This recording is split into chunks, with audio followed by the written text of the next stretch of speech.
que contratar um funcionário ou por que demitir esse funcionário? Eu acho que tem 3 premissas básicas aí, que eu acho que é importante a gente sempre estar olhando para ela, além do fit cultural, acho que é importantíssimo, né? Aí o papel do RH nesse sentido é importante, que é contratar com base em escassez, cognição e ambição. Então a pessoa tem que ter um nível de escassez razoável, tem que ter cognição, o cara tem que ser capaz, a pessoa tem que ser capaz de trocar uma ideia contigo, dentro daquilo que você vai propor para ele trabalhar, trocar uma ideia legal contigo. Ele não pode ser uma pessoa que seja... Ele tem que ter essa cognição e tem que ter ambição. A minha geração, ela foi criada associando o termo ambição a um termo negativo, né? Mas, assim, ambição é o que move qualquer pessoa. Assim, nos nossos valores, sei lá, ambição. Sim. Somos comprometidos com o nosso crescimento. Ambição é querer crescer, ponto final.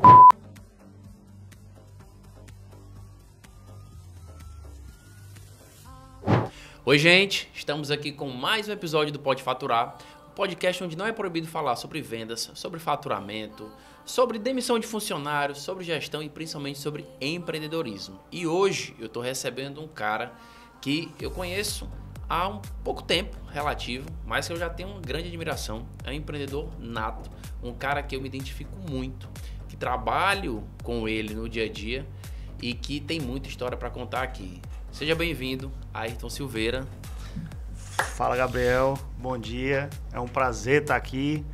Vamos lá, pode faturar e vamos, sem restrições, falar sobre empreendedorismo, gestão de pessoas, gestão de processos, desafios, medo, insônia. Remédios. Tudo que empreendedor passa. É isso aí. Cara, muito bom ter você aqui. Obrigado. Não é nem no podcast em si, mas nessa empreitada. Tantas coisas, né? Que você já vem passando, mas que a gente viu nesse meio tempo de conjunto de trabalho e tanta coisa que está sendo construída também. Mas antes de falar desse assunto, eu quero saber o Ayrton. Quem é Ayrton Silveira? É um cara que tem 40 anos de idade, é um cara que hoje é CEO de 3 empresas, né? Tem vários outros negócios fomentados, né? Mas me conta um pouquinho do Ayrton. Quem é o Ayrton? De onde ele veio? Como ele começou? Fala um pouquinho pra gente sobre isso. Cara, sou, como a gente gosta de dizer, filho de pobre, nasci comendo bem pouquinho. A minha mãe criou a mim e minha irmã sozinha. Então eu tenho 2 mães, na verdade, uma mãe e uma irmã. Mas comecei trabalhando com 17 anos. Minha mãe ainda não queria que eu trabalhasse. Minha mãe era daquelas que não vai trabalhar depois que terminar o estudo, o ensino médio, vai tentar faculdade. Trabalhava em quê? E eu comecei aos 17 anos como contínuo. Office boy, né? Na época não era office boy porque office boy tinha moto. Ah. Eu não podia ter moto, então eu era meio que ralador no ônibus mesmo. Uma oportunidade que foi uma oportunidade que mudou, inclusive. Gastando sola de sapato, né? Então, uma gratidão muito grande, porque ele era esposo da minha prima, me deu essa oportunidade de trabalhar lá com ele. Tá. E lá onde eu aprendi algumas coisas básicas sobre contabilidade, sobre finanças. A partir daí foi que eu... Por que tu foi trabalhar com 17 anos? Porque, assim, tua mãe não queria que tu fosse. Porque precisava. Ela não queria, mas precisava trabalhar, entendeu? Ela não conseguia sustentar de uma forma... era ela e minha irmã. Minha irmã já trabalhava. Então a tua necessidade era porque tu ia trabalhar para poder ajudar a tua mãe, no caso, ajudar a casa. Não era um dinheiro para você. Não. Tipo assim, eu quero sair, tudo, não tem dinheiro para sair, vai ficar em casa, tal. Não, basicamente era para eu ajudar também em casa, né? E ter alguma coisa, mas assim, o nosso pensamento é, minha irmã trabalha, minha mãe trabalha, e minha mãe na época também já estava perto de se aposentar, já não conseguia mais tanto emprego tão fácil assim. Uhum. E eu, rapaz, saudável, 17 anos, eu sei rodar Fortaleza inteira, porque eu já ando de ônibus desde 8 anos de idade, 9 anos de idade, então... Por que tu andava tão novo em ônibus? Porque tinha necessidade, minha irmã levava, era eu e minha irmã indo pro colégio. Ela é quantos anos mais velha que tu? 3 anos e meio. Então tipo, tu com 8 ela já tinha os seus 12 anos, né? Exato. Entendi. Então pegava busão, sabia andar. Eu conheço a maioria, hoje talvez um pouco menos, mas eu conheço a maioria dos ônibus só pelo número. Uhum. Esse número, eu 026, 44, 45, 026, 044. Campos do Piscinifor, Isso. Parangaba, Papicu, Grande Circular. Grande Circular e Paranjana. Era praxe, Peguei né? demais. Então tá, tu andava de ônibus desde novinho com a tua irmã, já 18 anos de idade. Tua mãe te soltava, né? Aquela questão, mãe solo. Era mãe solo, Mãe solo. né? Meu pai morava no interior, assim, eu tinha muito contato com ele, eu ia as férias pra lá, mas Aham. no dia a dia era minha mãe. Entendi. E aí, obviamente, não tinha como segurar, né? Eu vi até uma história uma vez da própria Marília Mendonça falando que a mãe dela não tinha com quem deixar o irmão e saía para poder trabalhar como diarista, o irmão dela pequeno, e ela avisava pros vizinhos deixar o filho dela em casa brincando e tal. E aí denunciaram uma vez pro conselho tutelar, querer tirar o filho dela e tudo mais. Mas muitas vezes a pessoa não sabe, né, cara, a dificuldade de a realidade do dia a dia, de quem precisa trazer o pão para dentro de casa, tem filhos pequenos, aquilo dali que tem, né, no contexto de um dia a dia, que não é um caso somente dela, nem o da sua mãe, são de milhares, né, ou às vezes milhões, centenas de milhares de mães solos, né, pelo Brasil, que precisam criar os seus filhos e que vão colocando essa criação nesse contexto. Beleza. Tá, tu queria ser alguma outra coisa em termos de profissão? Não, quando eu terminei o terceiro ano, terminei com 16, quase fazendo 17, eu fiz farmácia. Perguntar por que eu não sei. Tá, mas tu queria ser farmacêutico não? Porque, tipo, cara, eu queria ser jogador de futebol. Vou te ser sincero. Eu queria ser jogador de futebol até os 13 anos, 14 anos de idade. Sempre joguei bem, viu? Todo mundo disse que eu era depois duro, depois que eu comecei a academia, que eu fiquei robozão, né? A galera disse que eu fiquei durão. Mas eu sempre joguei bem. Só que eu queria ser jogador de bola. E depois que eu ganhei o violão, eu falei, cara, agora eu vou ter minha banda, agora eu vou tocar. Entendeu? E depois que eu pensei no contexto, tu queria ser o quê? Cara, eu nunca quis ser jogador de futebol, nem músico, nem artista, assim. Meu negócio era sempre... eu pensava em... aquele lance da escassez, né? Eu quero trabalhar primeiro, depois eu penso no que é que... Tanto é que eu fiz farmácia na época, eu acho que fui muito influenciado pelos meus amigos. A gente, a turma que estudou comigo desde da sétima série antigamente, né? Hoje já deve ser o 8º ano. A gente estudou junto até o 3º ano. E a gente era aquela turma que não era a turma do CDFs e nem era a turma da bagunça absoluta. Então a gente tinha um relacionamento muito bom com os professores, com a diretoria, que a gente era bagunceiro, mas na hora da aula a gente... descolada, né? Na hora da aula a gente prestava atenção e tudo mais. Então era uma galera, desse pessoal, teve um que se tornou professor universitário lá da Universidade de Brasília, esse era o top. O cara se formou em mecatrônica, matemática, acho que hoje ele é físico, é uma máquina. É um gênio, um monstro. Uma máquina. Enfim, todos se deram bem, né? E aí um foi fazer farmácia, eu vou fazer contigo. Mas sim, absolutamente. Por isso que eu digo que é uma covardia muito grande com um jovem. Um jovem de 17 anos, ele não sabe o que quer fazer. É muito difícil. Aí tem muita gente, por exemplo, que faz medicina. Medicina porque o pai é médico, a mãe é médica, mas quando vai atrás descobre, não, eu quero ser... Cara, eu quero ser artista. Sei lá. Então, artista plástico, eu quero ser qualquer outra coisa. Tem muito disso. Desse condicionamento com relação assim, meu filho tem que ser médico, advogado, engenheiro. É muito da nossa época, né? Hoje em dia acho que abriu um pouco mais. Mas é aquela questão, né? Você tem que procurar algo que lhe dê dinheiro. Tua mãe mandava tu ser o quê? Cara, minha mãe mandava eu estudar. Já que ela dizia que tu tinha que estudar, não tinha que trabalhar, né? Eu sempre fui um aluno que eu nunca fiquei de recuperação. Muito mais por medo de perder as férias, que minha mãe dizia que se eu ficasse em recuperação eu ia passar um mês de castigo. Eu era meio danado, sabe? Eu era bem de pular o muro, a minha mãe me deixava, você não vai sair hoje não, aí ela dormia, eu pulava o muro, depois voltava. Era conhecido lá como o que a mãe vai buscar, onde os amigos estão jogando lá. Aí, mas tu tirava nota boa? Não, aí eu sempre tirei nota boa, mas sem estudar, assim, eu não estudava. Minha irmã, até hoje ela tem raiva, porque ela estudava, ela sempre tirou notas melhores que eu até. Entendi. Mas tipo assim, eu não estudava, prestava muita atenção na aula, mas eu odiava estudar mesmo, a fórmula de Bhaskara. Não, mas eu aprendia. Fórmula de Bhaskara, putz, meu irmão. O cara tirou das antigas mesmo, realmente tinha que aprender isso. Sim, eu não estudava em casa não, só se eu tivesse no desespero. Eu falei, cara, não sei de nada amanhã. Já ficou em recuperação? Nunca fiquei de recuperação. Nem reprovou? Não, absolutamente. Top. Muito bom. Aí a reprovação, certeza, era uma pisa que eu ia levar, então... Pisa, né? Negativo. Então, pisa, tu levava? Demais. Porque eu puxão de orelha assim, até a orelha ficar caída, eu levava demais. Não, puxão de orelha não, minha mãe era cinto mesmo. Puxada mesmo assim, eu tô falando literal. Puxada literal, que a cabeça da pessoa vai até o pé. Não, eu preferia a pisa. Porque... E era pisa com o quê? Cinturão, né?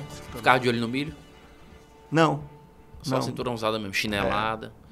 Acho Aquelas que chinelas que ficar passam de olho no assim. meio é da geração dela, né? Meus avós com ela, mas comigo foi mais simples. Porque eu não era um menino muito calmo, não. Entendeu? E eu tinha um problema de imunidade, que a gente descobriu isso com 12 anos. Então, até os 12 eu tive 7 pneumonias. Vixe. Mas eu não parava quieto, não. Eu jogava bola 2 horas da tarde no asfalto. E onde eu morava tinha uma galera muito grande, assim. A gente era muito unido e tal. Sei lá, tinha uns 20 meninos, mais ou menos da mesma idade. Então, o pessoal ia me chamar. E isso era periferia de Fortaleza? Não, a gente morou no Guararapes. Que é onde tu mora hoje? O bairro que tu mora hoje? Mas eu morava ali na Rua da Salles do Iguatemi. Entendi. A minha mãe tem uma amiga, ainda tem essa amiga. Eu até falei lá do meu aniversário Sim. tia Lídia, que ela cedeu a casa pra minha mãe morar de graça. Ela era uma amiga, né? Ali eu pensei que fosse tipo irmã. Não, mas é uma amiga irmã, né? É, total. É aquela irmã que a vida que escolhe, né? E ela deu a casa, ela tinha casa pra alugar, mas ela deu uma casa lá pra gente morar durante muito tempo, né? Assim, eu entrei lá, a gente começou, eu tinha uns 5 anos, eu nem me lembro da outra casa que a gente morava. E aí eu fiquei lá até os 15. Entendi. Até 14 anos. Então a minha infância toda foi lá. Depois disso, a minha mãe foi para uma casa de um mutirão que ela ajudou a construir. Entendi. Que é a casa do governo, na época, acho que era o Tasso.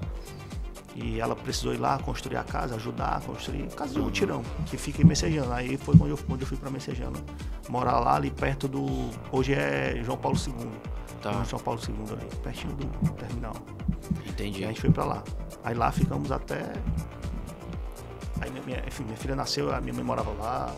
Sim, isso nem vai falar já, né? Tua filha que teve muito novo, né?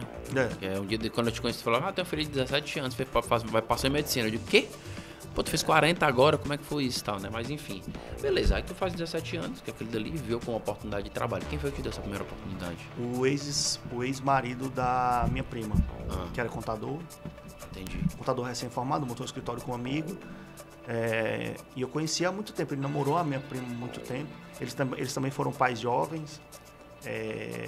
Eles moravam com a minha tia, então, enfim, a minha tia que era a que centralizava as coisas da família, então festa de família tudo era lá, então eu convivia muito com eles. E aí ele, rapaz, enfim, ele via que isso segundo ele mesmo, né? Rapaz, eu vejo que você é proativo e tal, tô precisando de uma vaga lá, precisando de alguém pra estar como contínuo e tal. Eu falei, não, vamos agora. Aí eu tava terminando o 3º ano, já comecei. E aí, como é que era esse trampo? Tinha que resolver o quê, basicamente? Cara, imaginei o contínuo, né? Porque era ônibus, como tu falou, a pé e tal. Tinha que fazer o quê? Burocracia de banco, pagamento de conta, resolver o que mais? Burocracia de banco. Cartório. Cartório, Junta Comercial, Receita Federal, Secretaria de Finanças, Secretaria da Fazenda. Então eu aprendi muita coisa sobre constituição de empresas, sobre auditoria fiscal, tudo isso eu aprendi porque eu era o que levava documentação, trazia documentação. Eu sempre fui muito questionador, assim, perguntador, na verdade, né? O que é isso? Para que é isso? Não sei o quê. Então, sempre perguntei muito. Então, eu trabalhava com contadores, né? Assim, e cada um deles, o que é isso aqui? Para que serve? Onde vai? Entendi. Então, passei alguns anos, eu fiquei lá de 2001 a 2004. E aí, nesse meio tempo, tirei minha carteira, aí sim, eles compraram uma moto, eu fiquei na moto, resolvendo esses BOs aí. Mas era trabalho assim, de repartição pública, né? Nessa época não era tão digital quanto é hoje, né? O Estado do Ceará, de modo geral, o governo do Estado de modo geral, por aí, 2002. Hoje é bem digitalizado, né? Sim. Mas na época não, você tinha que levar a documentação, vai na junta, o registro era manual. E isso, moto, pra lá e pra cá, direto. Pra lá e pra cá, rodando em cliente. Nunca levou uma queda? Não. Nunca morreu na batida?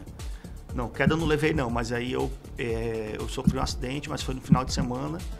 Eu levei a moto pra consertar. Eu tava com um problema no escapamento. E eu fui numa oficina que era perto da casa da minha tia, que fica na Barra do Ceará. E, geralmente, final de semana eu passava na casa dela, que é justamente a mãe do Cauê. Sim. E aí isso foi um sábado de Fortal. 2003. Certo. 2003. Aí eu, atravessando lá o cruzamento, o erro foi meu. Aí veio eu fui pego por uma mobilete de lado, assim, e eu tava sem capacete. Putz. Aí a cabeça do cara veio aqui, aí eu afundei esse meu lado aqui. Caraca. Mas o cara foi pior. O cara tava fazendo 18 anos no dia. Foi um acidente, uma fatalidade muito grande. Mas aí eu afundei, assim, tive traumatismo craniano. Na hora, eu não tu lembra de tudo? Mas lembro de pouca coisa. Eu lembro mais que é um choque. Dos meus primos chegando sente pra dor me ajudar. na hora, numa batida dessa? O cara não sente, não né? lembro, Ele só cai e fica... Não cheguei nem a cair. Não? Ficou em pé? Ele bateu e eu saí cambaleando e consegui parar, assim, tipo, numa árvore. Nossa Senhora. Porque eu meio que pulei, né? Não sei, nem sei como é que... Não lembro exatamente. Mas eu não caí, não caí no chão. Entendi. Mas aí, enfim, aí não lembro muita coisa, não. Da hora, eu não lembro de quase nada. Caramba. Aí precisei fazer cirurgia plástica, platina, aqui tem silicone, tem... E aí, depois de quanto tempo tu voltou? Assim. Deve ter, acho que uns 45 dias depois eu voltei, mais ou menos. Nossa, que rápido. Não, bicho. porque foi mais...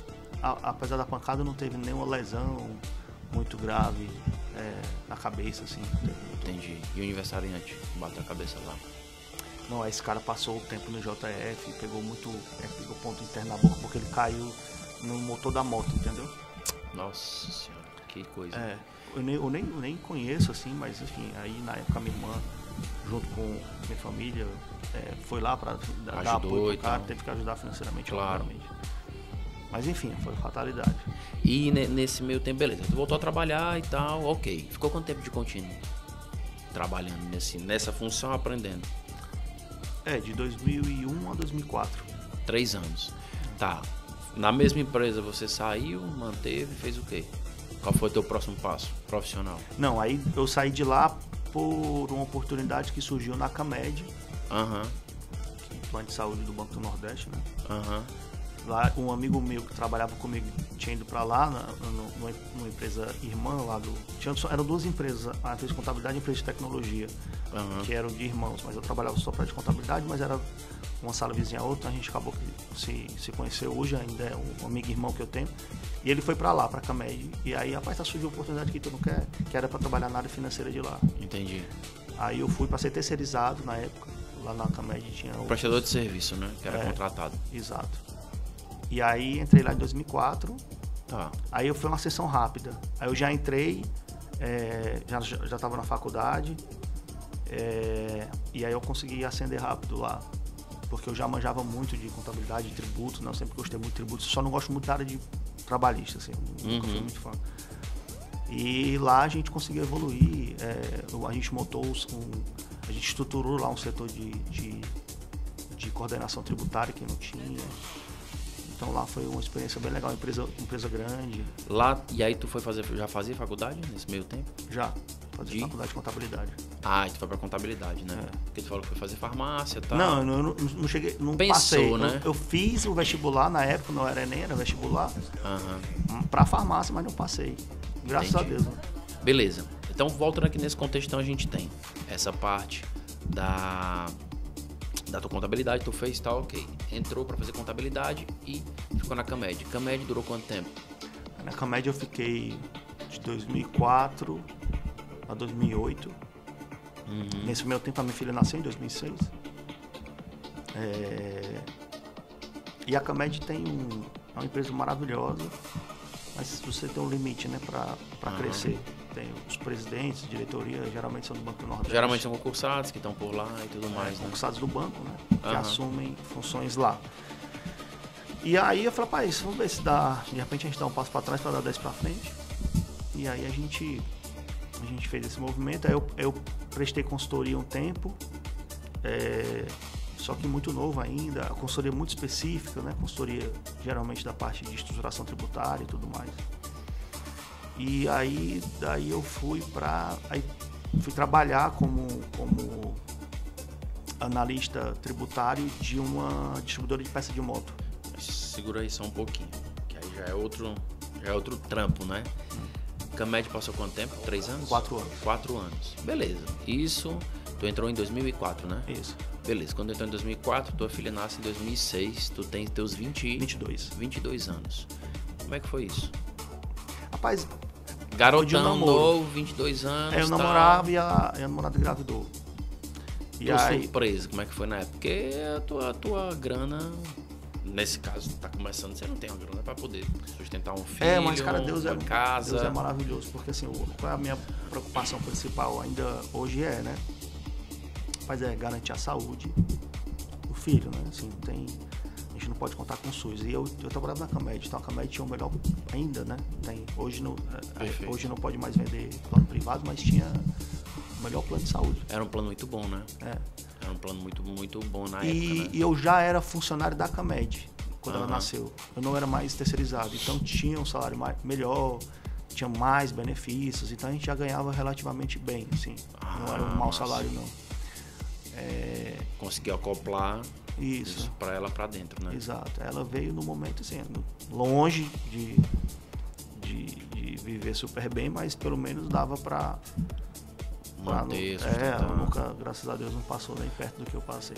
Qual foi o teu pensamento na hora assim, cara, tenho 22 anos, vou ser pai? Ali. Rapaz, porque... vocês podem falar aqui? Não, pode falar tudo. Não, na hora que eu soube, eu falei, fudeu. Mas, enfim, então vamos criar, né? Porque, assim, o meu sentimento com 35 anos, que eu fui pai, né, aos 35, pai, eu digo biológico, é porque eu tenho a minha enteada, mas fui pai aos 35 anos, eu não estava no momento da minha vida financeiro bom, entendeu? Eu vinha de muitas baqueadas e eu me perguntava pra Deus, rapaz, você tá mandando um menino pra mim assim, desse jeito agora, porque a gente idealiza tudo, né? Ah, não, quero ter filho quando eu estiver bem casado, já tive apartamento, eu caso, pererê, parará, meu filho muito bem, mas muitas vezes não dá, né? E vem com situações que depois você entende os propósitos de Deus naquele contexto. Sim. E que te dão ânimo, força e tudo mais. Mas aí veio, tá, tu... Beleza, tu disse, cara, lascou, né? Aí... aquele gelo, né? Aí, puta, vou falar pra minha mãe e pra minha irmã. Cara, como é que eu vou falar? Não teve jeito. Na mesma noite eu falar, engravidou e... Tá grávida. Aí minha mãe e minha irmã falaram, meu filho, vamos...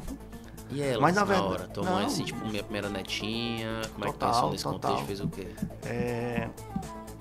Enfim, eu meio que, rapaz, eu sempre fui assim. Porque mulher tem aquele sexto sentido, né? De fato, cara, vai acolher, vai abraçar. Às vezes o pai não entende, então é mais duro e tal. Eu sempre fui assim, rapaz, fiz, vamos resolver agora, né? Aconteceu uma vez, eu era menino mesmo, sei lá, 8 anos de idade, apertava a campainha e saia correndo. E aí tinha uma casa de um senhor lá que eu não fazia, mas a galera fazia. E eu tava junto, eu meio que lesei, aí a galera apertou e saiu correndo e eu nunca faço ali. Ele veio e eu falava com ele, tipo assim, e aí ele veio grosso, né? Eu falei, rapaz, pelo amor de Deus, me perdoe, não sei o quê. Eu não coloquei a culpa em ninguém. Rapaz, enfim, tive que assumir a responsabilidade lá e continuei falando com ele depois, né? Ele passou um tempo sem falar comigo. Com raiva. Porque ainda nessa época o pessoal botava a cadeira de tarde do lado de fora pra conversar e tal. Eu ainda sou dessa época lá, mesmo no Guararapes. E eu passava lá. Ainda tem canto lá, viu? Ainda tem canto lá. Tem, mas as principais vias peças, não tem mais. Nas principais peças, as principais pessoas que faziam isso já, infelizmente, né? já se foram. Entendi. Eu lembro do seu Newton, enfim. Eles ficavam na calçada, aí ficavam um na casa do outro, conversavam, aquela final de tarde. E eu conversava com todos eles, né? Aí passei um tempo, puta merda, o cara ficou com raiva de mim e tal, mas depois acabou que deu certo. Então, engravidou, falei, não tem jeito, vamos criar, né? Essa questão da tua personalidade, que é um ponto bacana pra gente entender, pra eu entender. É engraçado que, pra quem tá assistindo aqui, gente, esse tipo de conversa que a gente tá tendo aqui no podcast, a gente nunca teve. Então eu tô perguntando curiosidades minhas também da vida do Ayrton, porque a gente teve uma vez no almoço que a gente começou a conversar, mas era tanta gente conversando que a gente não aprofundou. E no dia a dia é muito trabalho, né? Então a gente não veio. Tu queria ser o benquisto da turma? Tipo assim, pô, não tá falando comigo. Não, dessa turma eu era o mais novo da turma. Eu digo dos senhores da rua, porque tu fala, pô, ele ficou sem falar comigo, então assim, né? Não, mas é porque a gente sempre falava com eles, com todos, entendeu? Com todos. Você falava de futebol, tal. Aí tirava resenha, aí tinha um que era neto, um amigo nosso que era neto de um deles. Entendi. Então assim, a gente sempre foi a todo mundo ali sei lá, são uns 5 quarteirões ali. Tem a rua José Carlos de Oliveira, Jacinto Botelho, algumas ruas lá, Alberto Sabin. Essas ruas, todo mundo se conhecia. Então acabou que que... E tinha muito menino, né? Era muito Sim. menino. E eu era o mais novo. Eu e esse neto do seu Newton, que era o Newton terceiro, Massa. nós éramos os mais novos. Então, não tinha esse benquisto, não. Pelo contrário, eu era assim, de brincar. Eu gostava de brincar, entendeu? De verdade. Jogar bola, eu não gostava de ficar em casa. Claro. Não gostava de estudar, né? Entendeu? Entendi. Estudar mesmo. Eu Eu vou tirar nota boa. Eu também nunca fui o cara do videogame. Eu não preciso tirar 10, não. Se eu tirar um 7, tá valendo, então tá ok. O 7 eu garanto. Né? Aí... É, normal. Mas não era pra ser benquisto, né? Porque eu não gostava mesmo. Eu falava todo dia com o cara ficou com raiva de mim. Mas tu achava escola chata? Metodologia de ensino, sacal. É o que eu digo assim, não é o chato em termos de avaliação, porque às vezes uma criança adolescente não tem esse poder de avaliação, esse crivo. Mas aquele dali, cara, esse daqui não me atrai. Da forma que tá ali. Cara, eu acho que atrai... Um quadro branco, escrevendo. Porque esse modelo de ensino a gente tem há 500 anos, né? Então eu digo assim, pra você, algo que você tá me falando, tá nos falando aqui, é um cara hiperativo nesse contexto. Não te atrai em nada, né? Não, na aula eu sempre fiquei calado, assim. Na verdade, as aulas que eu gostava, que eu gostava do conteúdo, era massa. Mas a gente vê muita coisa que a gente não gosta, né? Entendi. É questão de aptidão mesmo. Total. Mas também depende do professor, né? Eu lembro de um professor de química que eu adorava a aula do cara. Professor de física que eu adorava a aula do cara. História. A história eu sempre gostei muito. História e geografia eu gostei muito. Tu já tinha aptidão pra número? Ah, entendia isso, gostava, porque tu é fórmula de Bhaskara. Puta, deixa Não. isso aqui, cara. Que Cara, saco. matemática, trigonometria, zero. Trivial, dia a dia, né? Nunca. Tu já usou fórmula de Bhaskara? Fórmula do delta? Pi, 3,14. Não dá, cara. Isso é pra quem for cientista, né? Mas eu gosto de número, assim. Gosto de fazer conta, mas... Eu vi um exemplo numa escola da Suécia que pra turma aprender o Pi, o professor pegou, dividiu a turma em dois. Era uma turma relativamente pequena, 20 alunos. E aí ele deu uma bicicleta para eles poderem montar. E ali o Pi aprendeu a partir daquela parte da circunferência que estava ali, entendeu? Então, tipo, esse tipo de ensino me atrai. Esse modelo de ensino me atrai. Porque é o fazendo, né? É um hands-on total, né? Então, nesse contexto, é onde que eu acho que é mais atrativo para a escola do que o número quadro branco e tal. A metodologia de ensino é bem atrasada aqui na América Latina. A gente sabe disso, né? E até aquilo que a gente falou. Tem escolas que se propõem a fazer metodologias diferentes. E até que tu falou. No caso, é buscar, né? Uma para levar teu filho e tudo mais. Bom, aí o Ayrton vai ter a filha, né? A filha nasceu e tudo mais e tal, beleza. Vou trampar, trabalhou forte, normalmente, seguindo e tal, crescendo. E aí você foi para ser auxiliar de contabilidade, foi? Na analista tributário. Analista tributário, não foi? Eu saí para prestar eu saí porque tinha umas consultorias para fazer e eu falei, vou arriscar, enfim. Nessa época tu fazia consultoria também, então? Não consegui fazer ao mesmo tempo, dava para fazer, mas na época não tinha facilidade de ter computador, de ter internet tão baixa assim que você pudesse trabalhar em casa e tal, você tinha que ir para algum lugar para trabalhar, né? Entendi. Então não dava para fazer muita coisa, era depois do período, à noite, enfim. Mas tinha que estar no cliente para fazer. Não tinha essa facilidade que tem hoje. E aí prestei consultorias, algumas de estruturação tributária principalmente. E aí fui trabalhar depois de consultorias terminadas, né? Enfim, fui para uma distribuidora de peça de moto. Tá. Lá eles tinham recém-implantado o Proteus da TOTS. E, cara, assim, sei lá, a minha empresa hoje, ela novo, né, cara? Era novo, né? Tudo muito novo nessa época, né? 2008, por aí. Eu lembro muito que a TOTS estava se lançando mesmo que no modelo de expansão, ficando conhecido e tudo. Ela não tinha comprado, né, faltou aí alguns sistemas bons que ela comprou, né? Sim. O Intel, RM Sistemas. Ela não tinha comprado ainda. Mas era um sistema bom, né? Tá. Mas na minha empresa hoje ativos eu tenho uns 5.000 SKUs. Na AP Motos era tipo 150 mil SKUs. Porque era muito, imagina, peça de moto. Sim, cara, muito detalhe. Jesus amado. E era filial aqui, a matriz era em Uberlândia. Aí fui para Uberlândia para treinar, enfim, e deu certo. Eu fiquei um tempo lá. Aí depois, enquanto eu estava na AP Motos, eu tive um AVC isquêmico. Putz, decorrência do acidente? O médico não sabe dizer exatamente o que. Com certeza foi adquirido, né? Não é congênito, isso a gente tem certeza. Mas ele acredita ser do acidente. O acidente foi em 2003, isso foi em 2009 que eu tinha. Essa cicatriz aqui é do acidente? Não, essa aqui é de uma queda que eu levei quando eu tinha 5 anos de idade. Putz. Não estava rezando, com certeza. Com certeza não. Aí tu teve esse AVC isquêmico? Isso. Eu tava lá, tava trabalhando. Na empresa. Era, tipo, umas 8 horas. Já era um emprego bacana, né? Já era um cargo massa, não tributaram. A empresa era filial, empresa grande, mas enfim, era raça também, não era empresa... Não, é o que eu digo assim, tinha possibilidade de crescimento sim. também, Só né? de aprender, né? Aprendi muito sobre ICMS nessa época. Tá. E aí eu tava trabalhando lá e comecei a ler o monitor e, rapaz, eu não tô conseguindo ler. Eu via as letras, mas não conseguia ler. Engraçado, né? Que louco, meu rapaz, eu tô tendo alguma coisa. Mas não desmaiei nem nada. Aí saí, fui no banheiro, lavei a cabeça e tal. Era tipo, na minha concepção, rapaz, eu tô trabalhando muito, né? Porque isso eram as 8 horas da noite.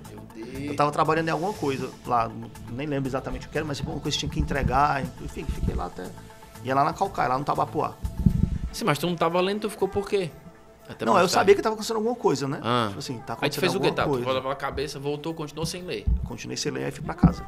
Tá. Aí desliguei tudo e fui pra casa. Aí, mais ou menos uns 2 dias depois, começaram umas dores de cabeça muito intensas. Eu passei um mês com dor de cabeça intensa. Aí nos neurologistas. Um mês. Foi. Neurologista, vai num, vai no outro. Aí teve um que fez uma tomografia. E na tomografia deu alguma coisa e falou, rapaz, vou passar aqui pra você fazer ressonância, quando você fizer, você vai nesse médico aqui. Só que o médico só tinha para um mês depois. Aí minha mãe, né, conseguiu pro cara me atender. Aí deu, na tomografia deu sugestivo, mas só na ressonância que conseguia dar. Entendi. Aí deu AVC isquêmico. Eu tava com trombo, a trombofolia, na verdade, desse lado aqui. Aí o doutor Monte Alverne é o que me acompanha até hoje. Sim, fui liberado já, mas eu vou a cada 2 anos só pra dar uma... Entendi. E aí, cara, eu era muito ativo, jogava futebol, sei lá, 2, 3 vezes por semana. O esporte que eu tinha era futebol, né? Sim. E aí tive que parar tudo, porque eu comecei a fazer tratamento pra anticoagulante, né? Tá, ele detectou, mas não era cirúrgico. Não, tá. Não era cirúrgico. Ele fez uma arteriografia, né, que é como se fosse um cateterismo. Aí vai pela perna, aí vai até a cabeça aqui, pra tentar diminuir, não sei exatamente, mas era mais pra saber a posição do trombo. E aí fiquei tratando 3 anos. Aí durante 3 anos eu parei de fazer tudo. Até ele dizia que podia nadar e correr. Eu odeio nadar. Aí eu corria, mas eu corria aí o meu joelho estourava, porque ficava roxo e tal. Aí eu parei total, foi a época que eu mais engordei, né? Entendi. Mas tem algum problema de circulação? Não, né? Não, por que ficava roxo quando tu corria? Porque eu tô do anticoagulante. Bicho. É porque era um nível alto de anticoagulação, entendeu? E eu sem saber fui jogar. Assim, lesado total, fui jogar. Bem no começo do tratamento. Aí meu pé estourou, parecia que o pé tinha quebrado. Eu também fui a uns 3, 4 médicos. Aí fui no ortopedista, ele fez lá as perguntas. Na hora que ele falou, não, você não tem nada, aí você tem só sangue no pé porque você estourou os lados do pé. Então vai passar um tempo aí. Aí nessa época eu já não estava mais na PEMOS, estava já no outro projeto que um cara da área de distribuição. Tu ficou quanto tempo na PEMOS? Cara, acho que de 2008 a final de 2009. Foi pouco tempo, um ano e meio, 2 anos. Aí saiu, foi para uma distribuidora. Aí eu fui convidado para ir para uma distribuidora de medicamento. Que isso é interessante falar, que a gente não consegue entender os propósitos que Deus tem para nossa vida até que o futuro aconteça. Até que tudo se encaixe. Então imagina, sei lá, eu saí de uma empresa de peça de moto e fui convidado para trabalhar numa empresa distribuidora de produtos, de medicamento, na verdade, né? Da linha Pharma.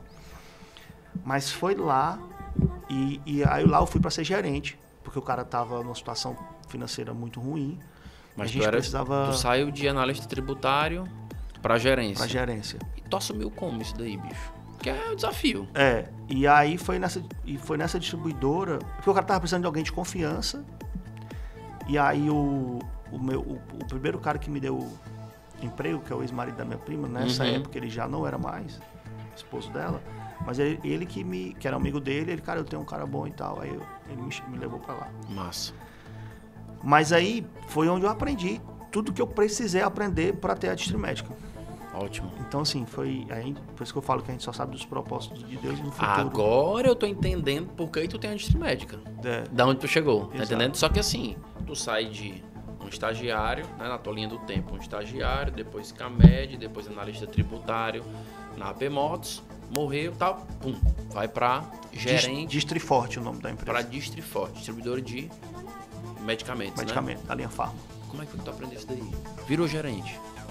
Não, aí foi no peito e na raça, né? Porque até então o cara tributário ele lida só com número, né? Não lida muito com pessoas, tá? Relacionamento, muita interno, lei, né? É muita lei, muito escritório ali, tudo. Eu tenho um dos clientes muita operação. eu tenho um dos clientes que ele é diretor financeiro da clínica dele. E ele fala, cara, eu não sou líder de pessoas aqui pra estar lidando relacionamento e tal, nem quero falar com os médicos aqui. Eu sou a base financeira e tributária. Isso eu amo. Me dê aqui que eu passo o dia todo dentro no quarto, lendo tudo, fazendo toda essa parte com o computador, resolvendo todos esses pontos. Como é que foi pra ti isso? Assim, se a pessoa quiser realmente evoluir, seja de qual profissão for, você tem que aprender a lidar com gente. Não tem nenhuma profissão a não ser de desenvolvedor, alguma coisa assim que você consiga... Mesmo um analista tributário, uma hora ele vai precisar de alguém. Sim. E... Tu foi ser gerente? Fui ser gerente. Aí lá a gente tinha mais ou menos uma equipe de umas 15 pessoas, contando com televendas. Já tinha terminado a faculdade? Já tava trancada. Ah, tá. Por que trancou? Porque sem tempo de ir, enfim, logística. Problema de saúde, tudo, né? E a faculdade de contabilidade foi engraçado porque eu ia dar presença e saía. Putz. Porque eu ia lá, o cara ia falar uma coisa que eu já sabia. Não tudo, né, claro, mas sobretudo no começo. Aí eu saía e ia beber no bar em frente. Aí um amigo meu. Aí no dia da prova, eu fazia a prova. Uma de leve. Aí, sei lá, uma semana depois a gente ia receber as notas, e aí a professora entregava as notas. O pessoal, tu tirou quanto? Sei lá, eu tirava 9, 10. Esse cara é um alien, não sei o que o pessoal falava que esse bicho é maluco, como é que ele consegue e tal. Que o cara via na prática, pô. Na prática. Passava o dia resolvendo o que então, o professor dava. Então o começo da faculdade foi muito sacal pra mim, entendeu? Aí e também eu não conseguia fazer isso com qualquer professor, né? Aí eu era obrigado a estar lá, ouvindo e tal, à noite, cansativo. Já tinha passado a linha toda de uma rotina louca de trabalho. Foi sacal pra mim a faculdade, né? Mas aí eu tranquei mesmo. E assim, aí nessa empresa eu trabalhei muito também, porque precisou me organizar e tal. Enfim. Isso foi em 2011? Chegou em 2011 e começou como gerente? 2010. Tá. Na gerência da Distriforte. Isso. Aí foi, tem que entender de comercial, de financeiro, estoque, logística, operação, frete, tudo. Agora foi a escola, né? Foi lá, eu aprendi muita coisa, sobretudo do ramo, né? De farma, da linha farma, da linha de indústria farmacêutica e tudo mais. A gente conseguiu fazer um trabalho meio que de reestruturação, mas de toda forma ele precisou encerrar as atividades. E aí foi quando eu saí. Mas ele encerrou porque quebrou? Não tinha mais grana para manter o negócio dele, não girava? Ele teve um problema sério com a separação dele. Ah, tá. Então teve esse cunho, teve que dividir empresa, tal, ganhos, por aí vai. Enfim, foi mais sério, porque a mulher não assinava a documentação, então ele perdeu muita oportunidade por falta da assinatura dela, né? Entendi. Mas enfim, hoje, graças a Deus, tá bem também, mudou de ramo. Joia. Mas, e aí eu saí na época, ele me pagou, falei, cara, faz o seguinte, tu vai me pagar imóveis e computadores, então... Que aí eu fui montar uma empresa de consultoria com o meu primeiro sócio, que foi o Daniel Costa, que é um amigo irmão que eu tenho. Eu falei, Daniel, eu vou pegar os móveis, a gente não compra não, eu vou pegar lá da... Porque ele tava encerrando a atividade, né? Eu falei, não, tu me paga aí do jeito que tu quiser, enfim. E aí a gente foi prestar consultorias, passei um tempo numa empresa de importadores de tecido, aí onde eu podia aprender sobre importação. Foi importante também pra mim. Deu consultoria pra eles? Consultoria geral, consultoria financeira, Não, consultoria tributária? era mais na área financeira mesmo. Joia. E daí aí era paralelo, eu trabalhava a empresa de tecido, ficava no centro, e o nosso escritório ficava perto da Praça do Ferreira, então eu meio que ia andando, já subia, já passava lá. Aí foi onde tem várias madrugadas em claro, a gente tem várias fotos da gente amanhecendo no dia na Praça do Ferreira. Por quê? Porque trabalhando. Com muito projeto? E nessa época a gente trabalhava com prestação de contas eleitorais. Então isso aí foi 2012.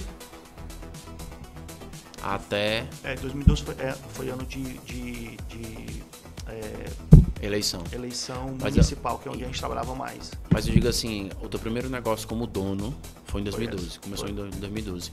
Tu já se imaginava sendo dono de algo? Tu queria ser dono de algo? Ou tu acha que isso daí veio com o tempo e ensinou? Porque eu te falo que quando eu trabalhava para outras pessoas, que não era dono da minha empresa, eu tinha pavor de ser dono. E eu mesmo dizia, cara, é horrível ser dono. Eu quero chegar na segunda e na sexta fecha o dono que resolve os problemas e volta só na segunda-feira, entendeu? Só que a vida foi mostrando pra mim outras coisas e depois que eu fui entendendo que ser dono era muito melhor. Quando a gente abriu esse escritório, éramos só eu e ele. Então a gente não tinha o espectro de uma empresa com gente e tudo mais, né? Depois é que a gente foi avaliando isso. O grande lance é que eu saí de um negócio que eu tinha lá garantido no final do mês e passei a não ter. É aquele ponto que eu digo dono, pra mim Por isso o ponto que eu varei madrugadas. Pra mim o ponto mais forte de ser dono é se eu não trabalhar, não tenho dinheiro no final do mês. Exato. Entendeu? Então muito parte dessa responsabilidade, né? Isso. Na época eu até lembro que minha irmã falou, olha, a minha filha aí tava com 6 anos, né? Sim. Eu trabalhando demais. Falou, tua filha e tal. Eu falei, rapaz, tenha paciência que vai dar certo. Porque eu tava trabalhando muito, né? Eu falei, não, mas se preocupe não que eu não tô trabalhando, né, por outra coisa não. Porque eu preciso melhorar também a vida dela. Tu confiava no plano? Confiava naquilo que tu tava fazendo? Tu sabia que tanto trabalhar virando noite aquilo dali ia dar certo? Rapaz, não te desesperava? Como é que era a tua cabeça nesse momento? Assim, existe uma premissa... que depois foi que eu li o livro do Napoleão Hill, né? Sim, se enriquece. Eu sempre imaginei as coisas, assim, eu sempre fico pensando no futuro e co-criar na minha esse cabeça sucesso. Exatamente como vai ser, tentando detalhar ao máximo. Então Entendi. Muita coisa na minha vida aconteceu muito parecido com o que eu tinha montado na minha cabeça, sabe? Entendi. Então, assim, certeza que ia dar certo, zero. Mas eu sempre tive muita confiança de que, rapaz, beleza, estamos aqui, a gente não vai... Fome a gente não passa, a gente consegue resolver de alguma forma. Mas isso não tira a ansiedade, não tira a insônia. Mesmo tendo essa esperança e sabendo que a gente está fazendo a coisa certa, você tem tudo isso aí não tira não. Mas... muita coisa minha foi acontecendo do jeito que eu sonhei, sabe? Do jeito que eu imaginei. Não exatamente igual, mas muita coisa muito parecida. Então tem algumas situações em que, sei lá, eu gostava de determinado carro, por exemplo. E, sei lá, 6 anos depois, por um acaso, literalmente um acaso, tive a oportunidade de comprar o carro. Entendi. Mas quando eu comprei o carro já não era mais tanto quanto era lá, mas eu comprei. Sim. Mas não porque eu tinha sonhado, porque foi uma oportunidade. Na época foi um dentista, o carro era zero, pai, eu quero me desfazer do carro, mas porque eu quero comprar o outro. Enfim, o cara tinha um apego tão grande ao carro, sei lá, o carro tinha 2 anos de uso, ele tinha 6.000 km rodados. Então eu não comprei o carro porque era aquele carro. Condição, né? E depois é que eu, rapaz, olha, eu sonhava com esse carro e tal. Às vezes eu me pego também com esses pensamentos, eu me pego pensando nesse contexto. Cara, engraçado, né? Tudo que eu tô vivendo hoje foi o que eu já sonhei um dia. E às vezes a gente não se dá conta. Porque às vezes no dia a dia a gente é muito rigoroso com a gente mesmo. Tudo aquilo que a gente se cobra, tem que entregar. E é uma rotina gigante. Essa semana, na nossa reunião, você falou uma frase que fica na minha cabeça e que eu entendi no dia a dia, que é: ninguém fica rico trabalhando 8 horas por dia. Não dá. Ninguém fica rico trabalhando 8 horas por dia. Amigão, quer botar dinheiro no bolso? Bote 10, 12, 14, 15, 16 horas por dia, 18, para poder realmente vivenciar. Mas é muito, cara, mas tu vai ter uma realização de um sonho depois. Uma coisa que tu falou também em reunião foi que era assim: o pessoal tá invertendo a ordem. tá querendo viver muito e não gastar energia para aquilo dali. E não é isso, né? Eu vejo muito como exemplo dos antigos. Os antigos, cara, trabalhavam muito, né? Ganhavam sua grana e depois iam viver usufruir daquilo dali. A minha mãe foi secretária executiva durante anos do seu Zé Dias Macedo, que é fundador do Grupo J. Macedo. E ela dizia que ele mesmo no ápice, no auge, milionário, com negócios gigantescos ao redor do Brasil, tomava remédio para úlcera porque dava as gastrites nele, fortíssimas, né? Nervosas, e o cara ficava naquilo dali, porque quer dizer que o cara chegou lá, ele não vai ter problema, preocupação, só se for doido. Pelo contrário, vai ter mais. O cara vem de baixo, ele entende a responsabilidade dele, né? Às vezes quem herda aquilo dali não compreende. Muitas vezes a questão do estou sonhando, essa parte... E eu tava com esse pensamento e falei, cara, engraçado, eu sempre pensei isso. Quando eu estiver fazendo meus 40 anos, não tenho, você já tem, né? Aquele que recém-completados. Não tem aniversário, tu diz, pô, não tem 40 anos. Eu não, bicho, só ano que vem, né?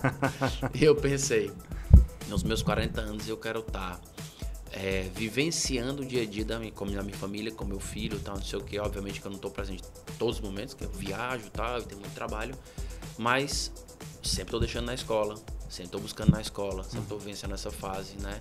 E agora tu tem uma pequena, sim, né? Que nasceu agora, tem pouco tempo. Então tu vai poder, talvez, estar mais com ela presente do que tu teve com a outra também nesse contexto, né?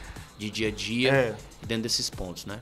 Não, a minha filha mais velha, assim, quando ela completou 1 ano, quando a mãe dela fez 7 meses, eu fui morar com ela, com 1 ano eu saí. A gente já tava, quando ela engravidou, a gente já tava meio desgastado, já não era mais pra... Mas enfim, fiquei com ela até quando ela tinha 1 ano. Mas a minha filha sempre ficou comigo nos finais de semana, sempre ficou comigo as férias, sempre. Tanto que ela mora comigo hoje. Na pandemia ficou morando comigo e não saiu mais. Então eu sempre tive uma proximidade muito grande com a minha filha. Pediatra, a mãe dela não deve ter levado ela pediatra nenhuma vez na vida dela inteira, então... Tu que resolvia. Eu que ia no pediatra, eu que ia no dentista, aí muito disso, principalmente depois que ela cresceu um pouco mais, a minha mãe me ajudou muito a levar, e enfim, já tinha o Uber, né? Eu pego o Uber, leva ela e tal.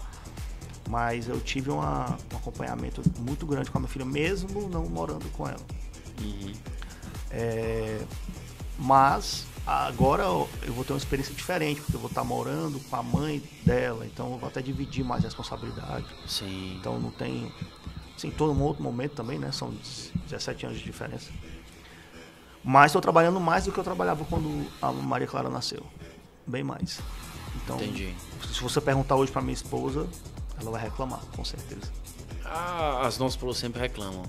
E não tem bom, não. Eu conheci um parceiro agora do Goiás, que ele disse, cara, todo mês ela quer o Pix na conta. Mas todo mês ela também reclama que eu tenho que estar lá com os meninos toda hora, tal, não sei o quê. É o dia a dia, irmão, do marido brasileiro. Não pode correr, não. Eu sempre digo, o homem é um ser injustiçado. Entendeu? Homem bom sofre. Homem bom sofre. O homem é um ser injustiçado. As meninas estão rindo aqui, mas homem bom sofre. Por quê? Porque a gente tem que acordar cedo, levar o menino na escola, ajeitar tudo, fazer o dever. Às vezes eu gosto de cozinhar, então faço comida final de semana. Não gosto de louça suja, então tenho toque com limpeza, então lava a louça antes de dormir, entendeu? Mas tu é a minha esposa, ainda bem que eu não casei contigo. Entendeu? Ainda bem. Então assim, não, tenho toque com limpeza, com organização. Rapaz, pois eu não entendeu? deixo no colégio, tem aí deixar ela, ou paga alguém pra deixar. Eu posso até buscar. Louça, não tem perigo de eu lavar a louça, não. Eu tenho que lavar. Eu pago alguém pra lavar. A mulher só vem segunda, não interessa. Segunda ela lava. Eu boto o podcast rolando e vou lavar. Odeio sujeira, irmão. Macho, pois a minha esposa é igual.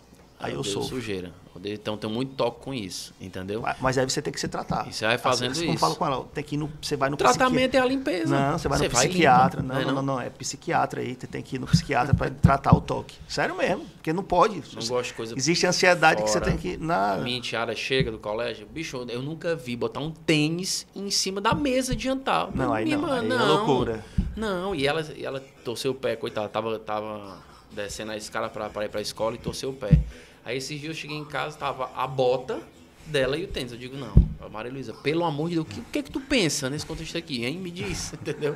Que é muito isso, armário aberto, as coisas. Eu digo, irmão, chega em casa eu fechando tudo, guardando tudo, deixando tudo pronto, tá organizando. Então, eu não gosto de sujeira não, certo? Mas bota a louça lá organizada e deixa lá. Pia até para aquilo lá. Né? Então tem esse toque. Mas nesse caso que tu falou também tá trabalhando mais, eu tô trabalhando muito mais também de quando eu comecei. Mas eu consigo me privar desses momentos. Então, assim, cara, se eu estou com ele, eu tento ao máximo o celular longe. Entendeu?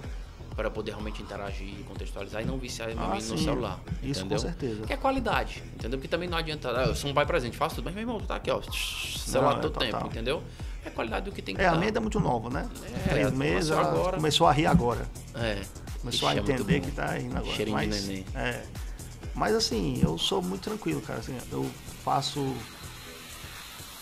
o que eu posso e eu sei, assim, ninguém precisa me dizer que eu sou um bom pai, certo? Eu sei que eu sou um bom pai, ponto. Se cobra? Não, eu faço o que precisa ser feito. Então eu não preciso de validação de ninguém, sabe? Entendi. A minha filha, se você for perguntar pra minha filha, ela pode dizer também, ela vai dizer, você tá ausente e tal, minha filha é mais velha, né? Entendi. Mas, enfim, Ela faz parte do jogo. Ela reclama contigo? Não, assim, ela é bem de boa, tranquilo. Mas aí eu percebo, né? Aí, enfim, o que é que eu tento fazer? Ir pro estádio, eu e ela, porque ela gosta. Eu já vi muito no teu Instagram. Então, assim, eu preciso sair pra jantar, mas faz tempo também que a gente não sai, porque a Melissa nasceu, então...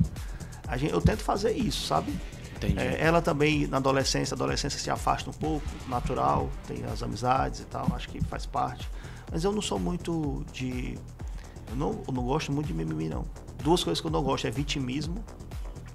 Porque tu foi criado sem vitimismo. Rapaz, também, não, viu? Isso também eu nunca não sou gostei. um cara sensível, assim, pra... Eu não me sensibilizo com choro.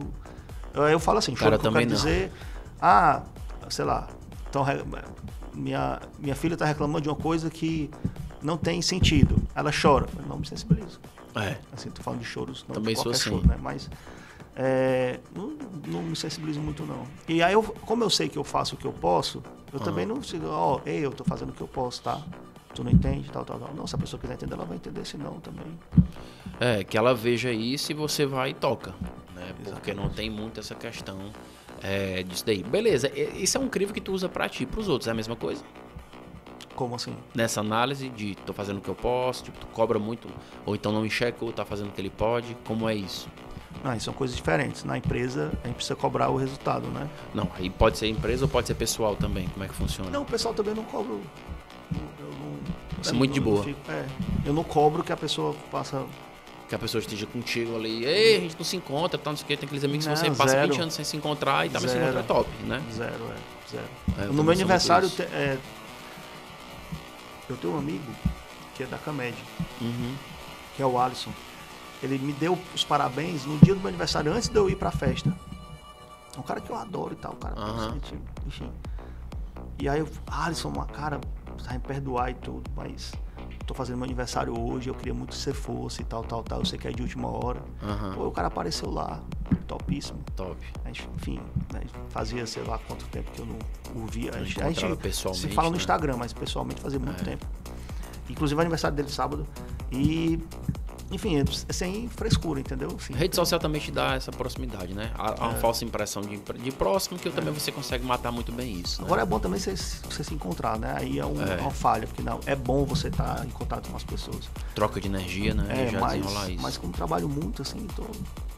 Eu não sou, enfim, cara, eu não sou do tipo que trabalha a semana, eu preciso ir tomar uma na sexta. Não, também não. Também cara, não. Eu trabalho e... Eu resolvo, vou pra casa, faço tudo que tem que fazer. E, obviamente, cuidar da saúde física. Que hoje tu tá podendo fazer treinar e tal, né? Por conta da não, mas questão... a gente sempre pode. Aí eu digo por conta não teve os problemas que tu teve, né? Sim, do tratamento, da isquemia e tal. Acabou, já tá de boa. 3 anos eu fui liberado. Top. Tu tava na consultoria fazendo isso, virando noite, começou no eleitoreiro, né? E aí? Não, a gente ganhou uma grana boa nesses anos, né? Mas também acabou a eleição, acabou. E aí a Distrimédica foi fundada em 2000, assim, a gente decidiu abrir a Distrimédica em 2012. Não, tudo bem, aí tu tinha a grana, 2012. Ganhou a grana, aí tu foi pra Distrimédica. Como é que foi isso? Chamou quem pra ver a Distrimédica? A Distrimédica não foi ideia minha, a Distrimédica era um projeto do Zé Maria, que é o nosso sócio, que ele era da área, né? Ele era representante. Sim. Do Fred e do Cauê, que são meus primos, que são irmãos. Show. E aí o Cauê, rapaz, vou chamar o Ayrton, né? Porque ele já sabia, enfim, meu primo, nem que ser meu irmão, ele conhece minha história toda. Vou chamar o Ayrton pra tá com a gente e tudo mais. E tinha um sócio investidor, que é um amigo nosso, o Franco. E aí a gente abre a sociedade com nós. E a construtora que teu amigo parou? Não, aí eu continuei, só que era mais em ano de eleitoral. Ah, tá. Então, eventualmente, tinha esse todo trabalho ano para eleitoral. desenvolver. Então, 2012 foi ano eleitoral, só que é municipal. Aí, 2016, 2014 foi ano eleitoral, mas aí é movimento nacional, menor, porque era mais deputado estadual. Que nacional e estadual. Né? Algum federal ou outro. Mas em 2016 também ganhei uma grana boa aí, rodei demais, sabe? Eu virei noite, já na Distrimédica, a Distrimédica já era uma empresa razoavelmente grande. E eu trabalhava de madrugada. Viajava e tudo mais. Entendi. Então, em 2018 eu já não consegui. A Distrimédica tem seus 12 anos, né? 11. 11 anos. Cara, a gente começou a operação em 2013. Tá. Qual foi a ideia de abrir a Distrimédica assim? Tá, vamos abrir aqui uma distribuidora, ok, mas vai ser igual a todo mundo? Qual é o modelo de negócio? O que eu vou me diferenciar? Qual é o know-how? Ou não tinha ideia pra isso? Não, é um mercado que acho que é bom, vamos lá e vamos nessa. É assim, foi aberto como 90% das empresas são. 90 não, acho que 95, né? Tá. Sem plano de negócio. Certo. Isso não é o ideal, não claro, é bom, né? Não é bom. Mas o que é que a gente tinha? A gente só abriu para trabalhar com o setor público. Então a gente tinha um cara que manjava muito do setor público, que é o Zé Maria. E eu sabia da operação toda, de A a Z, então. Entendi. Então foi mais fácil o sistema, implantação de estoque, controle, enfim, tudo.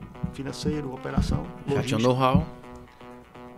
A gente começou numa sala, até hoje está para alugar lá. É um duplex ali na Domingos Olímpio. Tem foto lá que a gente tem. A 30 metros quadrados. Embaixo, 30 metros quadrados em cima. Legal. E menos de um ano a gente foi pro prédio onde a gente está hoje, né? Hoje lá são 1.200 metros quadrados. Caramba! A gente cresceu muito rápido, né? Só um ponto para quem tá assistindo. Ele saiu de 30 metros quadrados para 1.200 metros quadrados em um ano, tá? Um ano, gente. Vou botar um microfone. Empresa que trabalha com estoque precisa ter espaço e tudo mais. E até hoje a gente está lá. E aí nesse caso vieram outros negócios, a Promix, enfim. Tá, mas qual foi esse grande start com relação ao crescimento? Por que cresceu tão rápido? O que é que vocês atribuíram? Porque começou sem plano de negócio. E aí? Qual foi o diferencial? O que é que vocês viram? Entenderam? Como é que foi isso? Cara, setor público não tem muito. Se você for trabalhar só com o setor público, você precisa entender que você precisa ter a empresa impecável do ponto de vista de documentação. Regulamentação. Regulamentação. Aí tem algumas burocracias, você tem que tirar o Visa e tudo mais. Eu acho que tem que ter mesmo. E saber negociar. Entendi. Com o fornecedor. Entendi. Tem o menor preço. Entendi. E a gente conseguiu ganhar muita coisa, né? Aí o Zé tem uma experiência muito grande nisso. E aí a gente realmente... E aí o que é o diferencial? Serviço. Tudo que você for falar de commodity, o que é que diferencia? Serviço. O serviço é que faz a diferença. O valor agregado ao produto é que vai fazer a diferença. Então, atender rápido, entregar rápido. O hospital está precisando, vai ter uma cirurgia amanhã lá em Camusim. Manda... É só uma ampola, mas é uma ampola porque o cara vai morrer se não fizer a cirurgia. Então vai lá e leva uma ampola, não tem problema. A gente resolve o seu problema, depois a gente... Isso eu digo assim, isso é um corte muito bom para todo mundo que está assistindo, né? Sim. Basicamente, nosso público é da área da saúde. Então, assim, eu tenho uma clínica. A gente sabe que hoje em dia existe uma reprodução do mesmo serviço dos que fazem sucesso que a turma pega. Por isso que a gente chama de commodity, né? Para quem não entende do negócio, commodity, gente, são produtos que no começo, há muito tempo atrás, eram iguais, não tinham diferenças competitivas, como petróleo, arroz, feijão, etc. E depois essa comoditização que a gente leva para hoje a área de serviço. Então, tem muitas empresas que fazem um serviço muito igual. Na verdade, se você for parar para pensar, tudo hoje é commodity. Tudo hoje é commodity, né? Aí se a gente está vendo agora a questão do Burger King com aquela ação do hambúrguer para calvo. O Burger King é concorrente do McDonald's, que é concorrente de tantas outras hamburguerias ao redor do mundo, mas se diferencia por conta das ações de marketing que vem fazendo para poder movimentar. Então o diferencial foi serviço mais uma vez. Né? Aí beleza, passou um ano nesse contexto, cresceu, setor público, beleza, legal. E aí, vamos abrir para o privado? Como é que era? Não, aí o privado a gente só abriu em a gente decidiu em 2019, tá? Antes da pandemia. E abrir para o privado é uma empresa dentro da outra. Então, o Zé, setor diferente, né? O Zé até, rapaz, vamos abrir privado. Eu falei, cara, essa operação eu tenho que dar uma segurada, eu preciso entender melhor e tal. Porque é uma empresa dentro de outra, time diferente. Boa parte da empresa são times diferentes. Certo. A pegada é outra. O setor público é assim, eu não tenho essa caneca para entregar hoje, mas eu espero aí que amanhã eu vou entregar, porque vai chegar amanhã e eu entrego amanhã. Tá. O privado não. Me dá caneca? Não tenho. Beleza. Eu não faturo. Uhum. Eu deixo de ganhar o dinheiro. Deixa de vender. Então a gestão é diferente, a gestão de velocidade é diferente, a gestão de estoque é diferente, a capacidade de armazenagem é diferente. Então é todo uma série de indicadores que precisa acompanhar, que são totalmente diferentes do setor público, entendeu? Entendi. Por isso que é um negócio dentro do outro. Beleza. Antes da pandemia vocês abriram, veio a pandemia, e aí? Como é que foi pra vocês? Assim, a pandemia, a gente não parou, né? E nem sentiu. Ou foi bem melhor para vocês, por conta do fornecimento? O pessoal acha que quem trabalha com medicamento ficou milionário na pandemia. Rapaz, não. No nosso caso, da cadeia de distribuição, a logística de distribuição, a distribuidora ficou com uma parte que a gente substitui o faturamento, entendeu? Uhum. Eu deixei de vender vários medicamentos que parou tudo, né? Então parou cirurgia, parou tudo. Vendendo só coisa para Covid. Entendi. Mas a gente não parou. A grande vantagem é que a gente não parou. Uhum. A gente cresceu no privado. A gente cresceu porque a gente tinha começado no privado. Então não tem como não crescer. Já tinha uma base, né? Qualquer faturamento que eu tivesse ia ser crescimento. Claro. Mas, obviamente, ajudou muito a gente não ter parado. Então a gente não parou nenhum dia. Entendi. Entendeu? Então isso para nós foi um grande diferencial. A gente não sentiu. Tu falou um ponto muito interessante. Eu deixei de vender produtos que eram para cirurgias para produtos de Covid. Qual é esse segredo do empreendedor nesse contexto? De perceber? Não, nesse caso a gente teve que se adaptar muito rápido, né? Como a gente tem conexão... Adaptabilidade de mercado. A gente tem muita conexão com o hospital. Falou, o que é que você precisa? Aí era pesquisa mesmo. O que é que tá precisando para Covid? Não, você precisa de teste para Covid, obviamente, quando saiu. Isso a gente comprou bem, a gente conseguiu abastecer bastante hospital. Joia. Mas soro, enfim, ficou lá, medicamento estocado que a gente não venceu e a gente perdeu. Entendi. Mas a gente, com muita conexão, a galera liga, você tem isso aqui, mas pra que você tá precisando? Não, é porque o paciente quando vai pra tal coisa precisa disso aqui, quando ele evolui vai ficar na UTI, ele precisa disso. A gente foi se adaptando para comprar esse tipo de medicamento. Mas muita coisa faltou também. A gente tentava de tudo quanto é jeito. Mas o segredo que tu traz aí, pra mim, é adaptabilidade e flexibilidade. Porque às vezes também é aquele negócio, não, o mercado tá demandando, mas não consigo. Cara, faz a leitura rápida. Se tiver que errar, erra rápido, ajeita rápido e vai pra cima. Porque não tem como você ficar chorando. Não tem nem tempo pra chorar. Não dá. Né? Chorar não dá. Não tem nem tempo pra chorar, não dá. Se vitimizar. É ir pra rua mesmo e saber o que é. Sim, ir pra rua, força de expressão, mas vai pra conhecer, entendeu? Sim. Existe até a dinâmica que você bota assim, você bota uma formiga aqui. Uhum. Você pergunta você bota assim, a equipe de vendas toda. O que é isso aqui? Você vai falar. É uma formiga. Beleza. O que é que a formiga come? Aí já diminui. Folha, né? Certo. Quanto tempo ela vive? Aí ninguém sabe. Como ela se reproduz? Formiga vive abaixo de 0. Para onde ela tá levando? A rainha vive quantos anos? A operária vive quantos anos? Aí ninguém sabe nada. Pronto. Você sabe dos seus clientes tanto quanto você sabe dessa formiga. Porque você não vai atrás de perguntar, de saber. Então esse é o grande lance. Então tá perguntando pro cliente, em contato com ele, para saber o que é que ele valoriza, o que é que ele precisa. E não o que eu acho que ele precisa, entendeu? Por isso quando a gente vai, vou montar tô com uma ideia massa aqui, vou montar isso, vou montar aquilo, beleza, tu já foi na rua para perguntar se as pessoas querem isso aí. Já entendeu o mercado, se ele vai querer realmente comer o que tu tá vendendo, sobretudo a área de tecnologia, né? Cara, eu pensei no negócio, massa, mas tu já perguntou, tu já foi validar para saber se as pessoas vão querer. Cara, faz 2, 3 funcionalidades, bota pra rodar e testa, porque senão tu vai gastar tempo e dinheiro e não vai nada. Nem é isso que as pessoas querem. As pessoas estão querendo outra coisa que tu não tá conseguindo enxergar. Então esse pra mim é o grande segredo de você conseguir fazer algo rápido, entender o que o cliente quer. Show. Então, tem hoje Distrimédica como empresa. Quantos funcionários?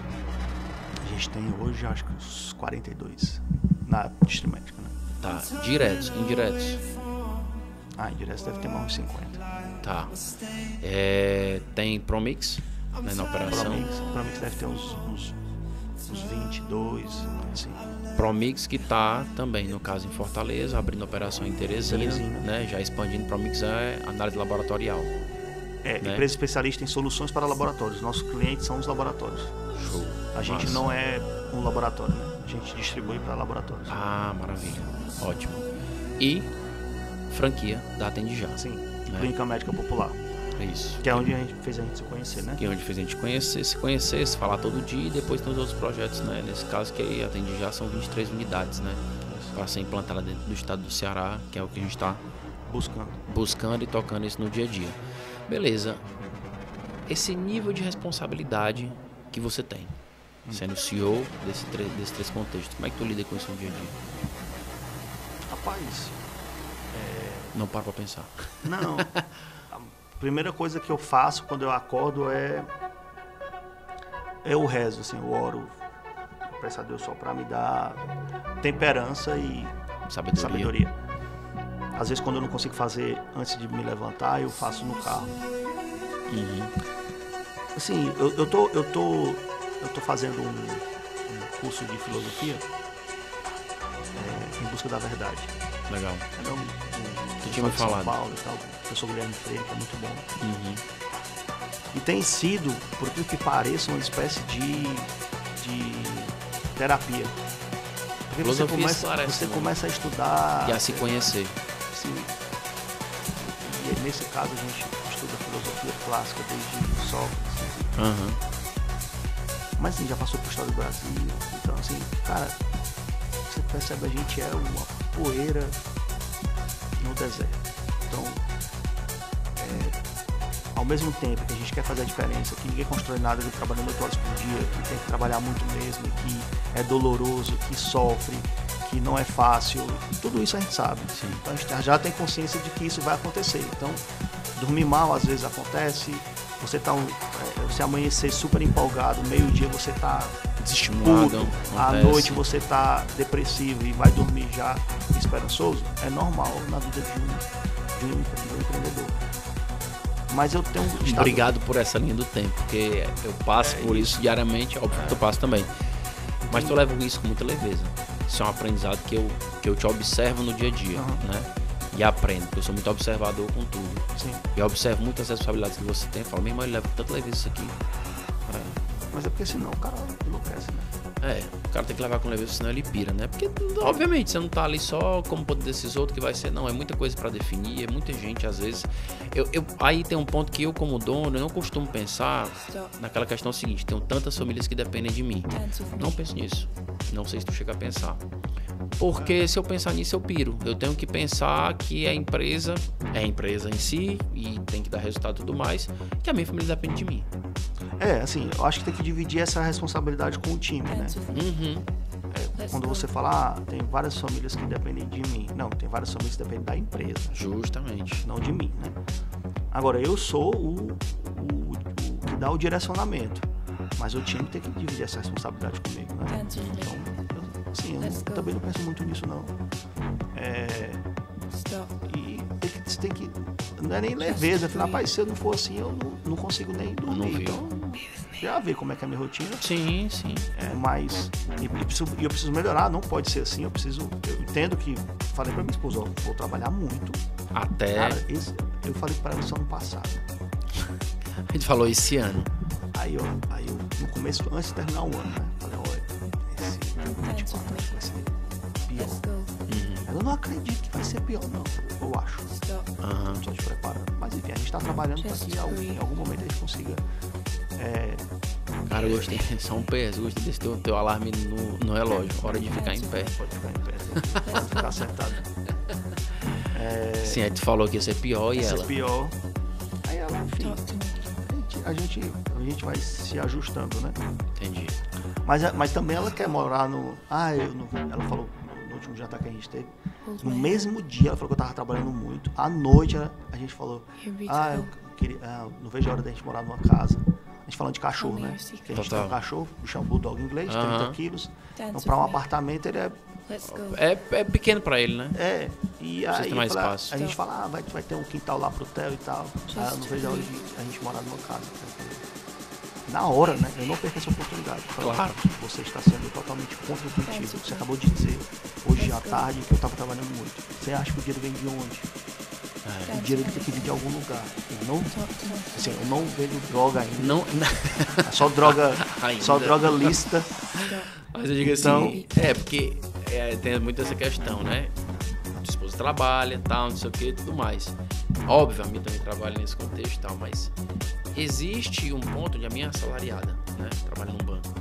Então ela tem um limite de ganho.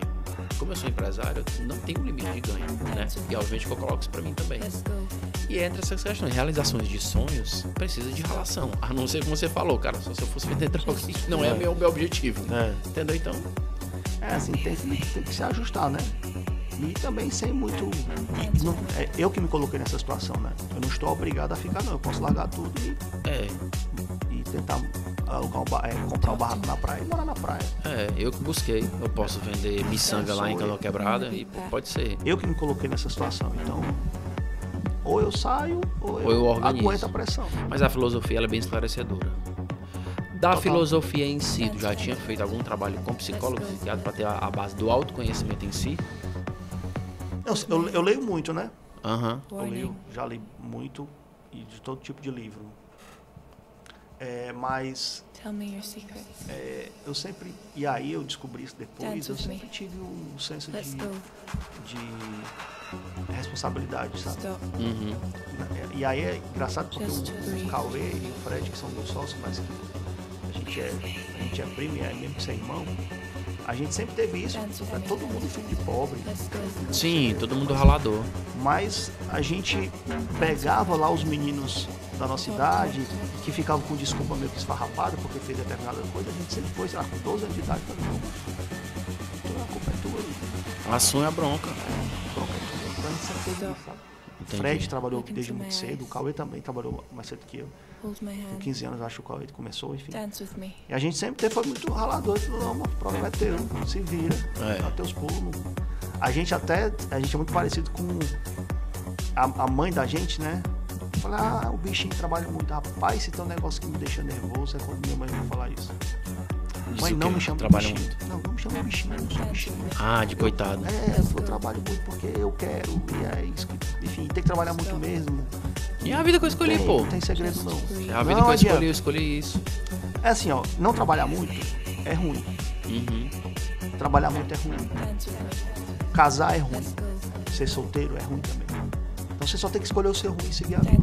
Justamente, porque tudo é difícil. Tudo vai ser difícil, não tem nada fácil. Então escolha o seu difícil e vá viver. Né? Dentro desse contexto, então, tem essa base de trabalho. Hoje a Distrimédica passou de 7 dígitos, né, de faturamento. Isso é maravilhoso. É um grupo sólido que vem crescendo, né, ao longo do tempo. O que é que tu diria hoje para as pessoas que... Aí vamos focar na área da saúde, naquela linha de clínicas. Tem Doctor Experience, né, no meio do projeto que a gente tem junto. Sobre mídia agora. Sobre mídia, e tem aquele outro lá bem escondidinho que a gente não pode dizer, né? Sim, Mas assim, o que é que tu diria para um dono de clínica que tá no mercado, nesse contexto cara, eu quero crescer, buscar um diferencial, como é que eu faço? Cara, é assim, eu confesso que clínica médica, a gente decidiu investir em um negócio que a gente não sabia, né? Tanto é que a gente está nesse projeto. Mas que independente do negócio, você tem que, eu acho que basicamente 3 coisas. Entender o que é que o seu cliente quer, ou entender para qual cliente você vai vender, e a partir daí entender o cliente. E se preocupar com 2 pontos chaves.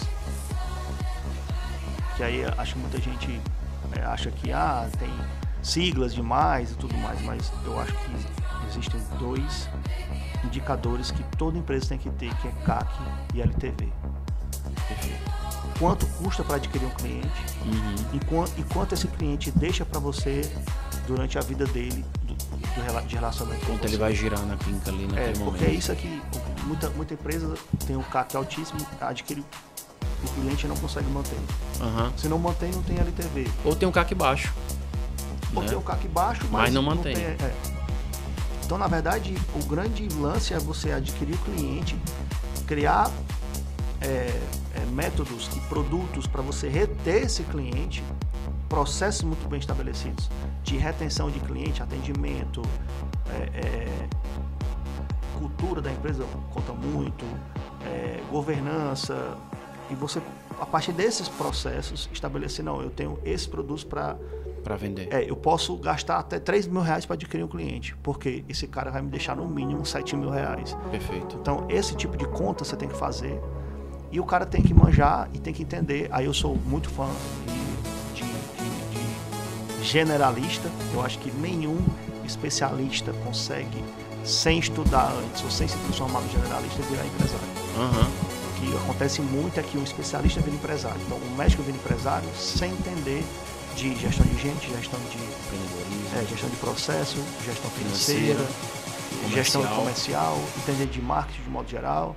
Tem que entender, senão você não consegue nem lidar com as situações que são as corriqueiras do dia a dia. Eu acho que para qualquer negócio, seja ele uma mercearia ou seja ele um multinacional, você tem que se preocupar com isso. Hoje tu tem várias pessoas que estão sob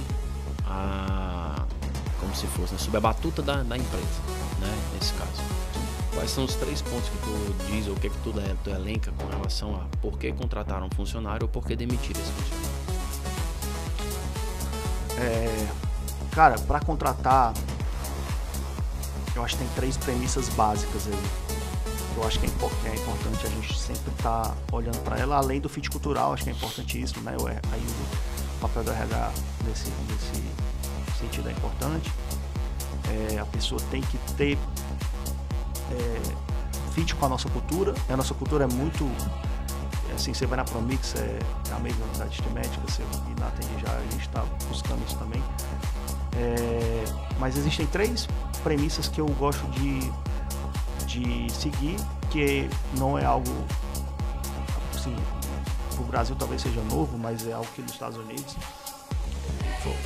isso foi um frame desenvolvido por algum professor, que eu não lembro de qual dessas universidades aí nos Estados Unidos, que é contratar com base em escassez, certo, em cognição e ambição. Certo. Explica um pouquinho. Fala exatamente, você vai contratar alguém, essa pessoa, ela tem escassez, ou seja, lá eles usam até o termo pobre, a pessoa tem que ser pobre, mas aqui no Brasil realmente, e lá eles querem nesse sentido também, mas eles são mais diretos. Então a pessoa tem que ter um nível de escassez razoável. Perfeito. Tem que ter cognição, o cara tem que ser capaz, a pessoa tem que ser capaz de trocar uma ideia contigo, dentro daquilo que você vai propor para ele trabalhar, trocar uma ideia legal contigo. Ele não pode ser uma pessoa que seja... Ele tem que ter essa cognição e tem que ter ambição. Tá. A minha geração, ela foi criada associando o termo ambição a um termo negativo, né? Mas, assim, ambição é o que move qualquer pessoa, assim. Nos nossos valores, sei lá, ambição. Sim. Somos comprometidos com o nosso crescimento. Ambição é querer crescer, ponto final. Tem uma diferença, né? Ambição e ganância, né? Ambição é aquela questão do lado bom da pessoa crescer e ela ter vontade de crescer. E ganância é aquele negócio, cara, eu vou passar por cima de todo mundo pra fazer isso aqui. Eu vou tentar atalhos, ou vou, assim, vou roubar, ganância é outra história. Sonegação, qualquer outra coisa nesse sentido. Mas a pessoa precisa ter essas 3, né? Precisa ter essas 3? Não. Mas, e nem são determinantes entre elas. Então, a gente pode fazer um exercício rápido aqui. Se a pessoa tiver escassez e tiver inteligência e não tiver ambição, ela consegue alguma coisa? Bom, consegue, mas concordo que ela é aquele tipo de pessoa que ela vai, mas pra mim não, 10 mil tá bom, 12 mil tá bom, acho que vou ficar por aqui. Ok, então ela vai contigo talvez do 0 ao 100. Do 100 ao 1000 já não vai ser mais ela. Entendi. E não tem nada de errado contratar essa pessoa. Até mesmo porque são realmente em períodos diferentes da empresa, são pessoas diferentes que vão estar contigo. Né? Você não vai contratar um cara... Existem pessoas que só vão do 1000 aos 100 mil. O cara, se você botar ele do 0, ele não vai fazer nada. Isso. Mas do 1000 aos 100 mil, o cara voa. E do 100 a 1 milhão depois, o cara pode estar junto. Se você tiver ambição e tiver inteligência, mas não tiver escassez, A gente conhece muito. O cara vai, mas pô, como eu não preciso muito, eu não vou me submeter a trabalhar 18 horas por dia, 16 horas por dia, porque eu não preciso. Uhum. O que não pode é não, só ter escassez e não ter inteligência nem ambição. Aí não dá. Aí não dá. Porque também você pode até contratar ou não contrata, mas se contratou alguma coisa, às vezes a pessoa pode perder esses 3 no meio do caminho, né?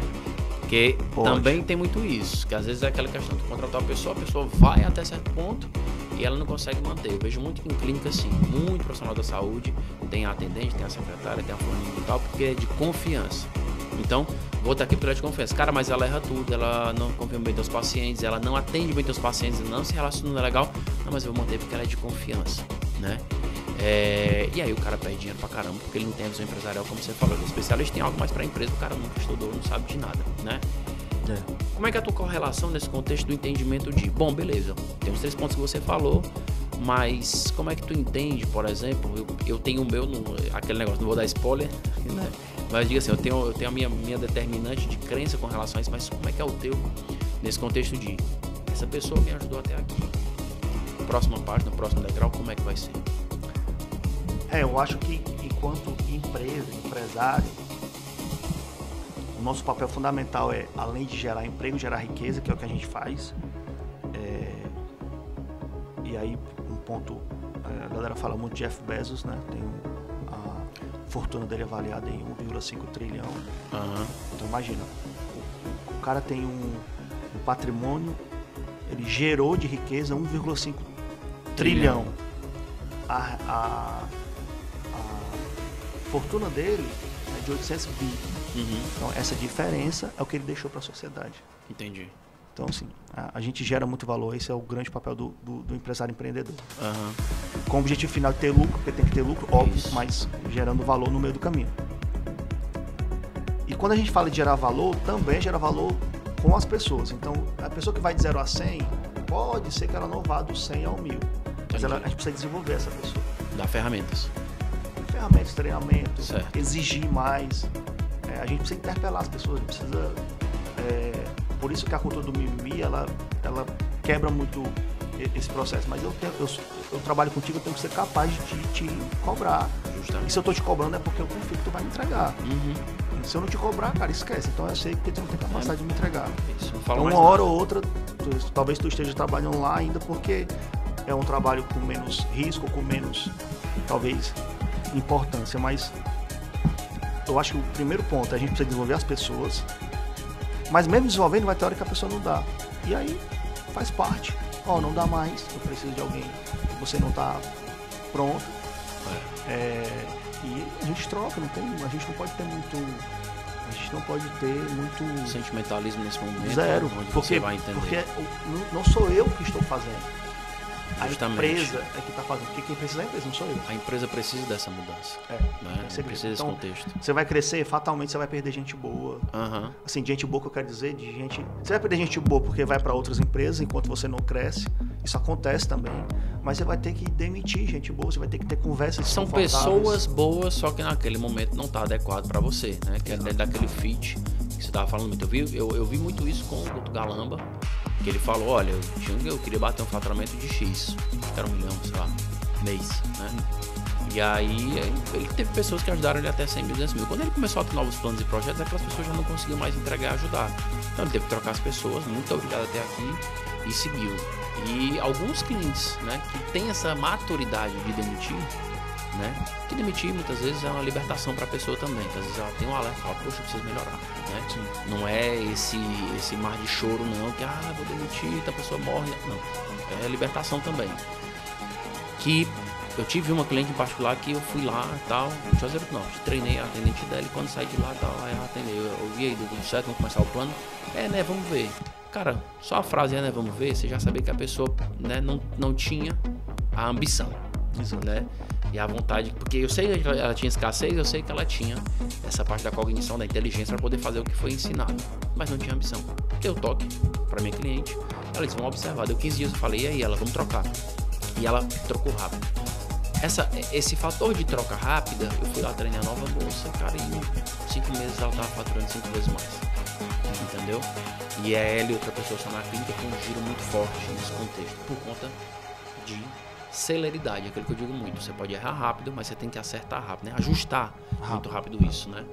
Nesse teu contexto com relação ao que você falou, por exemplo, fit cultural. Como é que eu implanto a cultura da empresa? Como é que eu faço com que a cultura fique muito boa, alinhada, afinada? Como é que é isso? Cultura, é assim, toda empresa tem cultura, certo? Nem todas têm formalizada. Mas cultura é a cultura do dono. Então, se você for no mercadinho do seu bairro, quem trabalha lá com o seu Manel, o seu Francisco, o seu Francisco tem a cultura dele. Como ele é o dono, a cultura do mercadinho é a dele. Entende? Então, toda empresa tem cultura. Entendi. A primeira coisa que você precisa saber é quais são os valores que você não negocia. A empresa não é sua? Quais os valores que você não negocia? Você já tem que começar por aí. Então, se eu digo que a gente precisa trabalhar 10, 12 horas por dia, e eu só trabalho 6... Já não tá dando exemplo. Cara, é pelo exemplo. Eu lembro demais que a gente trabalha com produtos, são muitas causas. Tem que ser tudo muito organizado. O estoque, ninguém pode sair entrando no estoque. A gente está falando de mercadoria. Fala, aqui não sai nada sem nota fiscal e sem formalização de pedido. O processo tem que seguir. É urgente? Beleza, então para uma pessoa para fazer. Porque isso demora 1 minuto para fazer. Tá. Você faz o pedido, vai lá, separa. Não pode. Nem o dono pode. Eu não posso chegar lá. É lei, né? É processo. E aí isso bem mais no começo, obviamente não acontece mais. Os meus sócios às vezes iam lá e falavam, não, manda voltar, pega lá. Porque os caras é o dono, não interessa. Manda lá, pega, volta, não pode, tal. Se tu falar pra ele, é porque tu não falou pra ele, tu teve medo de falar pra ele porque ele é dono. Cara, espera aí 5 minutos que eu vou fazer aqui. E ele como dono vai até gostar. Sim, total. Tipo assim, eles não fizeram por mal, né? Ele não... Cara, mas por que tu tá não deixando, você não tá deixando eu pegar? Não, porque aqui é a regra da gente no processo, a gente tem que ter o controle. Cara, esse cara tá controlando uma empresa. Porque se ele tá barrando até o dono, né? É fazer isso acontecer. Às vezes eu vejo que existe muita questão do ego nesse momento. O dono quer que todo mundo siga, mas ele não quer seguir. Então esquece. Então aí existe uma barreira muito grande que ele não vai conseguir quebrar, que é justamente o ego dele, onde eu vejo muitas clínicas que tem esse parâmetro, né? Eu tive há pouco tempo atrás numa clínica daqui que fatura 500 mil mês. Beleza, já faturou mais, bem mais, né? Faturou o dobro disso daí. E aí fui entender por que não tá faturando isso daí hoje em dia. O que é que tá acontecendo? Cabeça dos donos. A imaturidade profissional do time que tem lá é muito ruim. Por quê? Porque às vezes eu, como dono, tenho medo de trazer uma pessoa que é melhor que eu. O que é que tu sugere com relação a isso? Cara, eu tenho um sarrafo alto assim pra contratar, né? Mas todas as pessoas que eu contrato, eu sempre falo, estou te contratando pra tu me dizer o que eu tenho que fazer. E não pra eu dizer o que tu tem que fazer. Então eu procuro contratar sempre pessoas que são melhores que eu em determinados pontos. Aí a pessoa com um mês vai me perguntar pra ele. Não entendi a pergunta. Isso aqui. Isso não, cara. Resolve aí. Contratei pra isso. O que é que você me diz? Por mais que eu saiba a resposta. Top. Então assim, eu procuro sempre gente melhor que eu. Que foi um dos pontos que eu me surpreendi quando a gente começou a trabalhar. Porque eu me reportava em várias coisas que eram menores, né? Pra ti, mas porque tinha um comportamento das pessoas que também tinham contratado porque centralizavam muito. Falou, cara toca, resolve. E hoje é assim, resolvendo. A gente tem nossa reunião por prestação ali de contas, resolve. Por quê? No final das contas, o que importa vai ser o resultado, né? O EBITDA dali nessa diretriz. E às vezes tem essa questão de tenho medo de contratar uma pessoa melhor que eu, porque cara, vai dar certo e tal. Meu sonho é contratar só gente que possa fazer o negócio girar e que possa dar certo. Né? Tu fica, deve ficar, mas tu fica feliz quando vê teus funcionários se realizando com relação a comprar minha casa, a empresa está me ajudando a fazer isso. Sim, na verdade eu fico feliz com qualquer pessoa que consegue. Mas ultimamente eu tenho percebido, cara, eu venho de baixo, né? Assim, Aí eu digo funcionário porque entra naquela questão de geração de valor que a tua empresa está dando para ele. Essa empresa me deu isso. Eu vejo muita gente que é das antigas, fala, um dia eu estava me reunindo com a moça que ela é chefe de atendimento lá de uma das clínicas que eu atendo, lá em Calcaia. E ela falou assim, trabalhei não sei quantos anos com o seu Ronce e ali conseguiu conquistar tudo. Sabe, ele atrela muito a isso, esse valor. Sim. Eu confesso que eu de fato eu já sei que empreendedores, empresas estão ali para gerar valor, agregar valor, certo?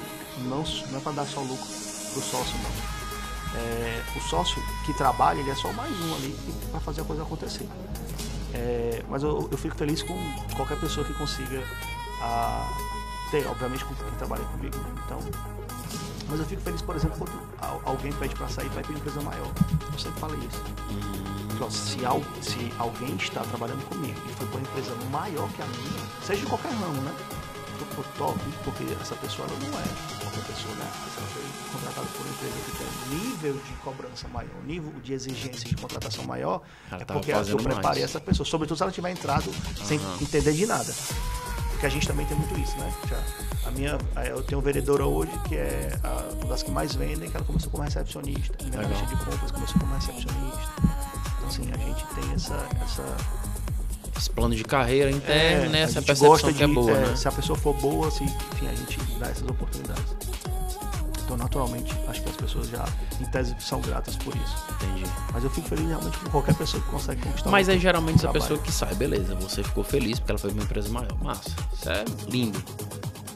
E qual é o teu feedback interno de empresa? Putz, eu não consegui segurar essa pessoa que estava muito grande. O que é que eu faço agora para segurar novos talentos e novas potências? Rapaz, eu sou meio chato com isso. Eu não saio, A pessoa, quer sair, você vai sair por quê? Tá. Não, porque o salário é maior. Show. Isso aqui não existe certo ou errado, certo? Certo. O que é, a pessoa, eu não cubro o salário de ninguém. Por quê? Porque se eu cobrir o teu, por que eu não vou cobrir o dela? Por que eu não vou cobrir o da outra? Eu cobri todo mundo. Eu não cubro. Tá. Agora, eu tô saindo porque lá eu vejo que eu vou ter uma oportunidade de assim, fazer isso, fazer aquilo. Eu falei, tá, entendi. Não, aqui eu vou conseguir fazer isso? Não, então vai lá. Vai lá aí. Mas eu não costumo. Eu não deixo a minha empresa depender de uma pessoa. Não, tudo bem. Então, eu já falo. Mas existe essa revisão? Existe, cara, claro. Vamos olhar aqui porque a pessoa tá saindo e ali. O próprio pedido de demissão já é um feedback por si só. Total. Então, assim, a gente avalia, claro, a gente tem as entrevistas. Eu não consigo fazer com todo mundo, mas no começo da empresa eu fazia, entendia. Mas, assim, eu falar, se eu não puder vir amanhã, a empresa não pode parar. A empresa não pode parar por nenhuma pessoa. Entendeu? Existem pessoas chaves que, tese, se realmente eram chaves, mas que eu preciso demitir. Aí, como é que vai ser agora? Calma que vai dar certo. Entendi. Sofre, mas resolve. E aí quando resolve, rampa muito mais rápido. Porque existem pessoas que travam um pouco o processo, enfim. E dá mais força pro time, porque às vezes o pessoal fica muito aprisionado emocionalmente naquela pessoa que resolvia. Isso. Né? E aquilo dele deixa todo mundo muito travado, essa dependência psicológica também é ruim. Acha que não tem capacidade de resolver. Capacidade de resolver, de girar, isso é um ponto muito massa. Bom, estamos com acho que 2 horas de podcast já. Não sei, quase isso. Passou rápido porque o papo foi muito bom. Me fala uma mensagem que você queira deixar para a turma que está começando empreendedorismo, para o empreendedor do dia a dia. Não é só uma mensagem, né? Mas talvez, não é só uma mensagem que eu digo em uma frase. Sim. Mas talvez seja um texto que você queira direcionar para quem sofre das dores que você sofre no dia a dia, que você já sofreu em termos de caminho. Para quem às vezes se pauta muito em querer culpar governos pelos seus insucessos, né? Hoje é vermelho, amanhã é azul, depois é o preto, pode ser o verde. Né? E o que tu quer dizer com isso com relação para essas pessoas? Os empreendedores estão te acompanhando, estão começando, principalmente na área da saúde, em clínicas, né? O profissional que está entrando no mercado, qual é o recado que tu quer deixar? Bom, assim, o principal deles é que é difícil. Você vai dormir com barulho, você às vezes não vai dormir, você vai sentir uma pressão no peito que ela é intermitente, você vai sentir medo, você vai sentir uma série de emoções ruins. Então, o primeiro ponto é que isso é normal. Então, não se desespere. O segundo é que seja um generalista. Não existe empreendedor especialista. Você pode ser um maior especialista no que você faz, mas antes de se aventurar no empreendedorismo, estude para ser um generalista, para você entender de tudo e como a empresa funciona. A Distribumed começou sem plano de negócio, começou sem plano de negócio formal, mas a gente sabia para onde a gente ia, como a gente ia, quando, de que jeito, a gente tinha tudo isso, só não tinha formatado, formalizado. Então faça um plano de negócio, hoje a gente consegue fazer um plano de negócio simples, o método Canvas é um método top. Inteligência artificial. A inteligência artificial te ajuda muito também, mas seja um generalista, entenda de principalmente pessoas, o principal é entender de gente, porque tudo é feito por gente, mesmo a IA, ela vai fazer trabalho que são trabalhos mais recorrentes. O cara que, sei lá, dá entrada em nota, a IA vai fazer. Sim. Analisar a nota, a IA faz, mas tem coisa que a IA não vai conseguir fazer. Atender cliente. Então, gente sempre vai ser necessário. Então, a gente precisa de entender de gente. E o tempo todo, a gente nunca sabe o suficiente, né? Você vai precisar ter conversas difíceis, você vai precisar demitir pessoas. Se você contratar alguém da família, não só da família, né? Contrate sempre pessoas que você possa demitir. Não existe você contratar uma pessoa que vai dar problemas depois. Não faça. E estude. Não pare de estudar. De ler. Estudar seja o que for. No caso aqui, por exemplo, estou estudando filosofia. O que é que tem a ver filosofia? Deixa eu ver. Tu é doido. Você aprende muita coisa e vai pro teu dia a dia. Mas estude coisa técnica, estude. Sim, tem muitos livros bons que a gente já leu, que depois a gente pode passar uma lista para troca, né? Pessoal. A gente troca isso. Mas, enfim, estude e saiba que vai ser difícil, vai ser duro. E nunca para, né? Nunca vai parar. Nunca para. Porque às vezes o pessoal acha que chega num platô ali e parou, tal. Gestão é algo muito quando chega no platô tem que tomar cuidado, porque é onde cai. E a queda às vezes é muito alta. Nunca para. O que tu tem feito para descarregar teu estresse? Treino todo dia, corro pelo menos 5 km todo dia, jogo beach tênis. Tá da moda do BT, Tô com uma lesão. O beach venceu. Tô com uma lesão é porque eu jogava futebol, né? Antes da pandemia, sei lá, 80% dos caras que jogavam comigo tiveram algum problema de lesão ligamentar do joelho. Então antes de eu ter uma lesão dessa, eu parei de jogar futebol. E jogo vôlei de praia, mas faz tempo até que eu tô sem jogar. Mas vou voltar a jogar um vôleizinho de praia. Esporte de areia e vôlei de praia é muito legal. Esportes que você olha pra cima.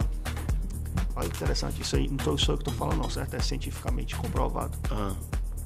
Esportes que você olha pra cima o tempo todo, né? Porque vôlei você tá olhando pra cima.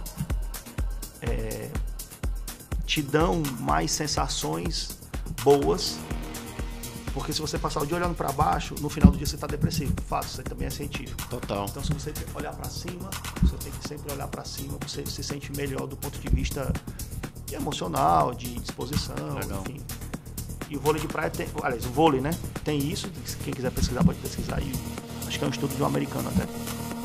E o vôlei de praia é bom porque é pé na areia, né? Aí já tem contato com a natureza, apesar de as quadras aqui também, não ser basicamente a natureza. E o beach tennis também. Beach tennis também. Beach tennis é um esporte espetacular, inclusivo pra caramba. Todo mundo pode jogar. Nunca fiz. É muito legal. Preciso fazer. Preciso ir atrás de fazer. O que não falta é quadra. Tem 2 quadras na minha rua. Quadra tem mais quadra de beach tennis do que Pague Menos e Drogasil. Conseguiram bater o recorde. Assumiu. Quem são os teus não sei se ídolos, mas que você inspira com o modelo de empreendedorismo? Cara, eu gosto de alguns, assim, se me inspiram ou não. Tu bate o olho e fala, caramba, esse cara construiu muita coisa nisso. Aburi Diniz, com certeza, que nos deixou há pouco tempo. Né? Ele é um cara sensacional. Elon Musk também é um fenômeno. Quem não leu o livro da biografia dele, sugiro. Nunca li, vou ler. Top. É bem longo, assim, é uma bíblia. Eu tô terminando um de 470 páginas. Mas vale muito a pena, o cara é um maluco. Eu acho que esses dois, assim, me vem à mente agora. Mas eu gosto muito de Ayrton Senna também, pela capacidade de nunca desistir, né? E regional? Maiores. Algum atualmente? Regional, Batistutas, eu gosto muito da história do Batistutas. Acho a história massa. A história dos Mercadinhos São Luís também, eu acho muito massa.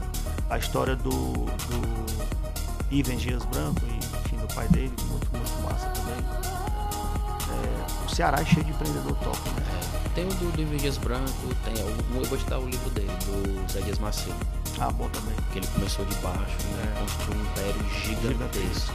E o que eu vejo muito nessa base de influência de empreendedores antigos, eu sou muito fã de biografia, né? Então tem o do Matarazzo, tem o do Rockefeller, do John D. Rockefeller, né? Que foi o primeiro. Depois leu do Elon Musk. Maior empresário e tal. Tem do Andrew Carnegie, que foi o rei do aço. Tem vários, né? Na indústria americana também. Mas os daqui, né? E é uma turma que começou de baixo e que inspira muito a gente a fazer esse ponto no dia a dia. Eu falei dele porque foi um cara que começou de baixo total. E os antigos que eu via muito é que tinham uma penetração muito grande com quem marcou a história. Então, não só ele, como outros ricos daqui na época, quem é que projetava a casa do cara? Oscar Niemeyer. Quem é que fazia o jardim? Burle Marx, entendeu? E a história, né? Sim, contada ali. Aí o cara tinha um apartamento no Rio de Janeiro, quem é que frequentava? Como é que foi daquele presidente que fundou Brasília? Juscelino Kubitschek. O cara é amigo dele, entendeu? Então, coisas que você vai vendo, passa nessa base histórica, que eu acho que especificamente falta muito pro empreendedor hoje em dia, que é o que? Cultura. Na verdade, base cultural. Que não é cultura da empresa. Sim. Eu tô falando conhecimento cultural. Porque às vezes o cara fala, eu quero ganhar grana, entendeu? Mas falta muito pro cara aquela questão de cultura, entendeu? Cultura. Irmão, vamos ler um pouco da história, como tu falou, a história do Brasil e tal. Entender um pouco da história, como é que começou o Barão de Mauá, quem foi? Fala um pouquinho desse cara aqui. Mas aí eu acho que há uma responsabilidade muito grande do sistema educacional em ter deteriorado a nossa história. Pessoas, e aí vai muito do que também é algo ideológico como é que eu posso falar? Culpabilização, vou falar assim para não falar um termo pior. Responsabilização. De todos os males da sociedade no empresário, enquanto que é no empresário onde tem as soluções. Então a gente tem muito isso enraizado na academia. Você conhece Israel? Eu fui para Israel um mês antes de estourar a guerra. Lá o pessoal respira empreendedorismo. Então, assim, é outra história. Inspira tecnologia. Aqui no Brasil, na América Latina de um modo geral, eles destruíram com a biografia de grandes nomes, como o Barão de Mauá, por exemplo. Foi um cara que... Barão de Mauá chegou a ser o cara mais rico do império, emprestou dinheiro pra coroa. E o cara é empreendedorzão. Sabe? Que começou de baixo, já trabalhava com 8 anos de idade. E isso aí também o curso de filosofia está me ajudando, porque contou a história de Portugal, contou a história do Brasil, do jeito que ela realmente era para ser contada para nós na escola. Mas eu acho que isso é muito papel da educação. Por isso que não pode parar de ler, não pode parar de estudar. Não pode parar de pesquisar, né? Achar que aquilo dali é o básico e pronto. Não parar também de buscar crescer o negócio, de olhar para dentro, né? E se desenvolver. Porque se o cara estudar 1 hora por dia, ler 1 hora por dia e se exercitar 1 hora por dia, são 3 horas. Pronto. Só sobra tempo para trabalhar e cuidar da família. Pois é. Então, assim, não tem muito segredo, não. Então, dia a dia. Para de ficar vendo séries absurdas. Netflix. Passar maratona série, maratona livro. Né? Rolando na tela de Instagram e vai viver, e vai ver tua vida. Cuida do corpo, porque o corpo cuida da mente. Então. É isso aí. Acho que é isso aí. Beleza, querido. Obrigado. Valeu, foi bom demais. Obrigado aqui, Ayrton Silveira, mega empreendedor aqui no Ceará, que tem um prazer de não só de conhecer, mas de conviver. Esse episódio, gente, foi riquíssimo. Sem dúvida, sim, o maior, né, que a gente já teve até hoje. Top. E foi muito bom. E é isso, gente. Pode faturar. É um podcast que não é pecado a gente falar de vendas, de empreendedorismo, de contratação de pessoas, de crescimento para você e para sua clínica. Até mais, gente.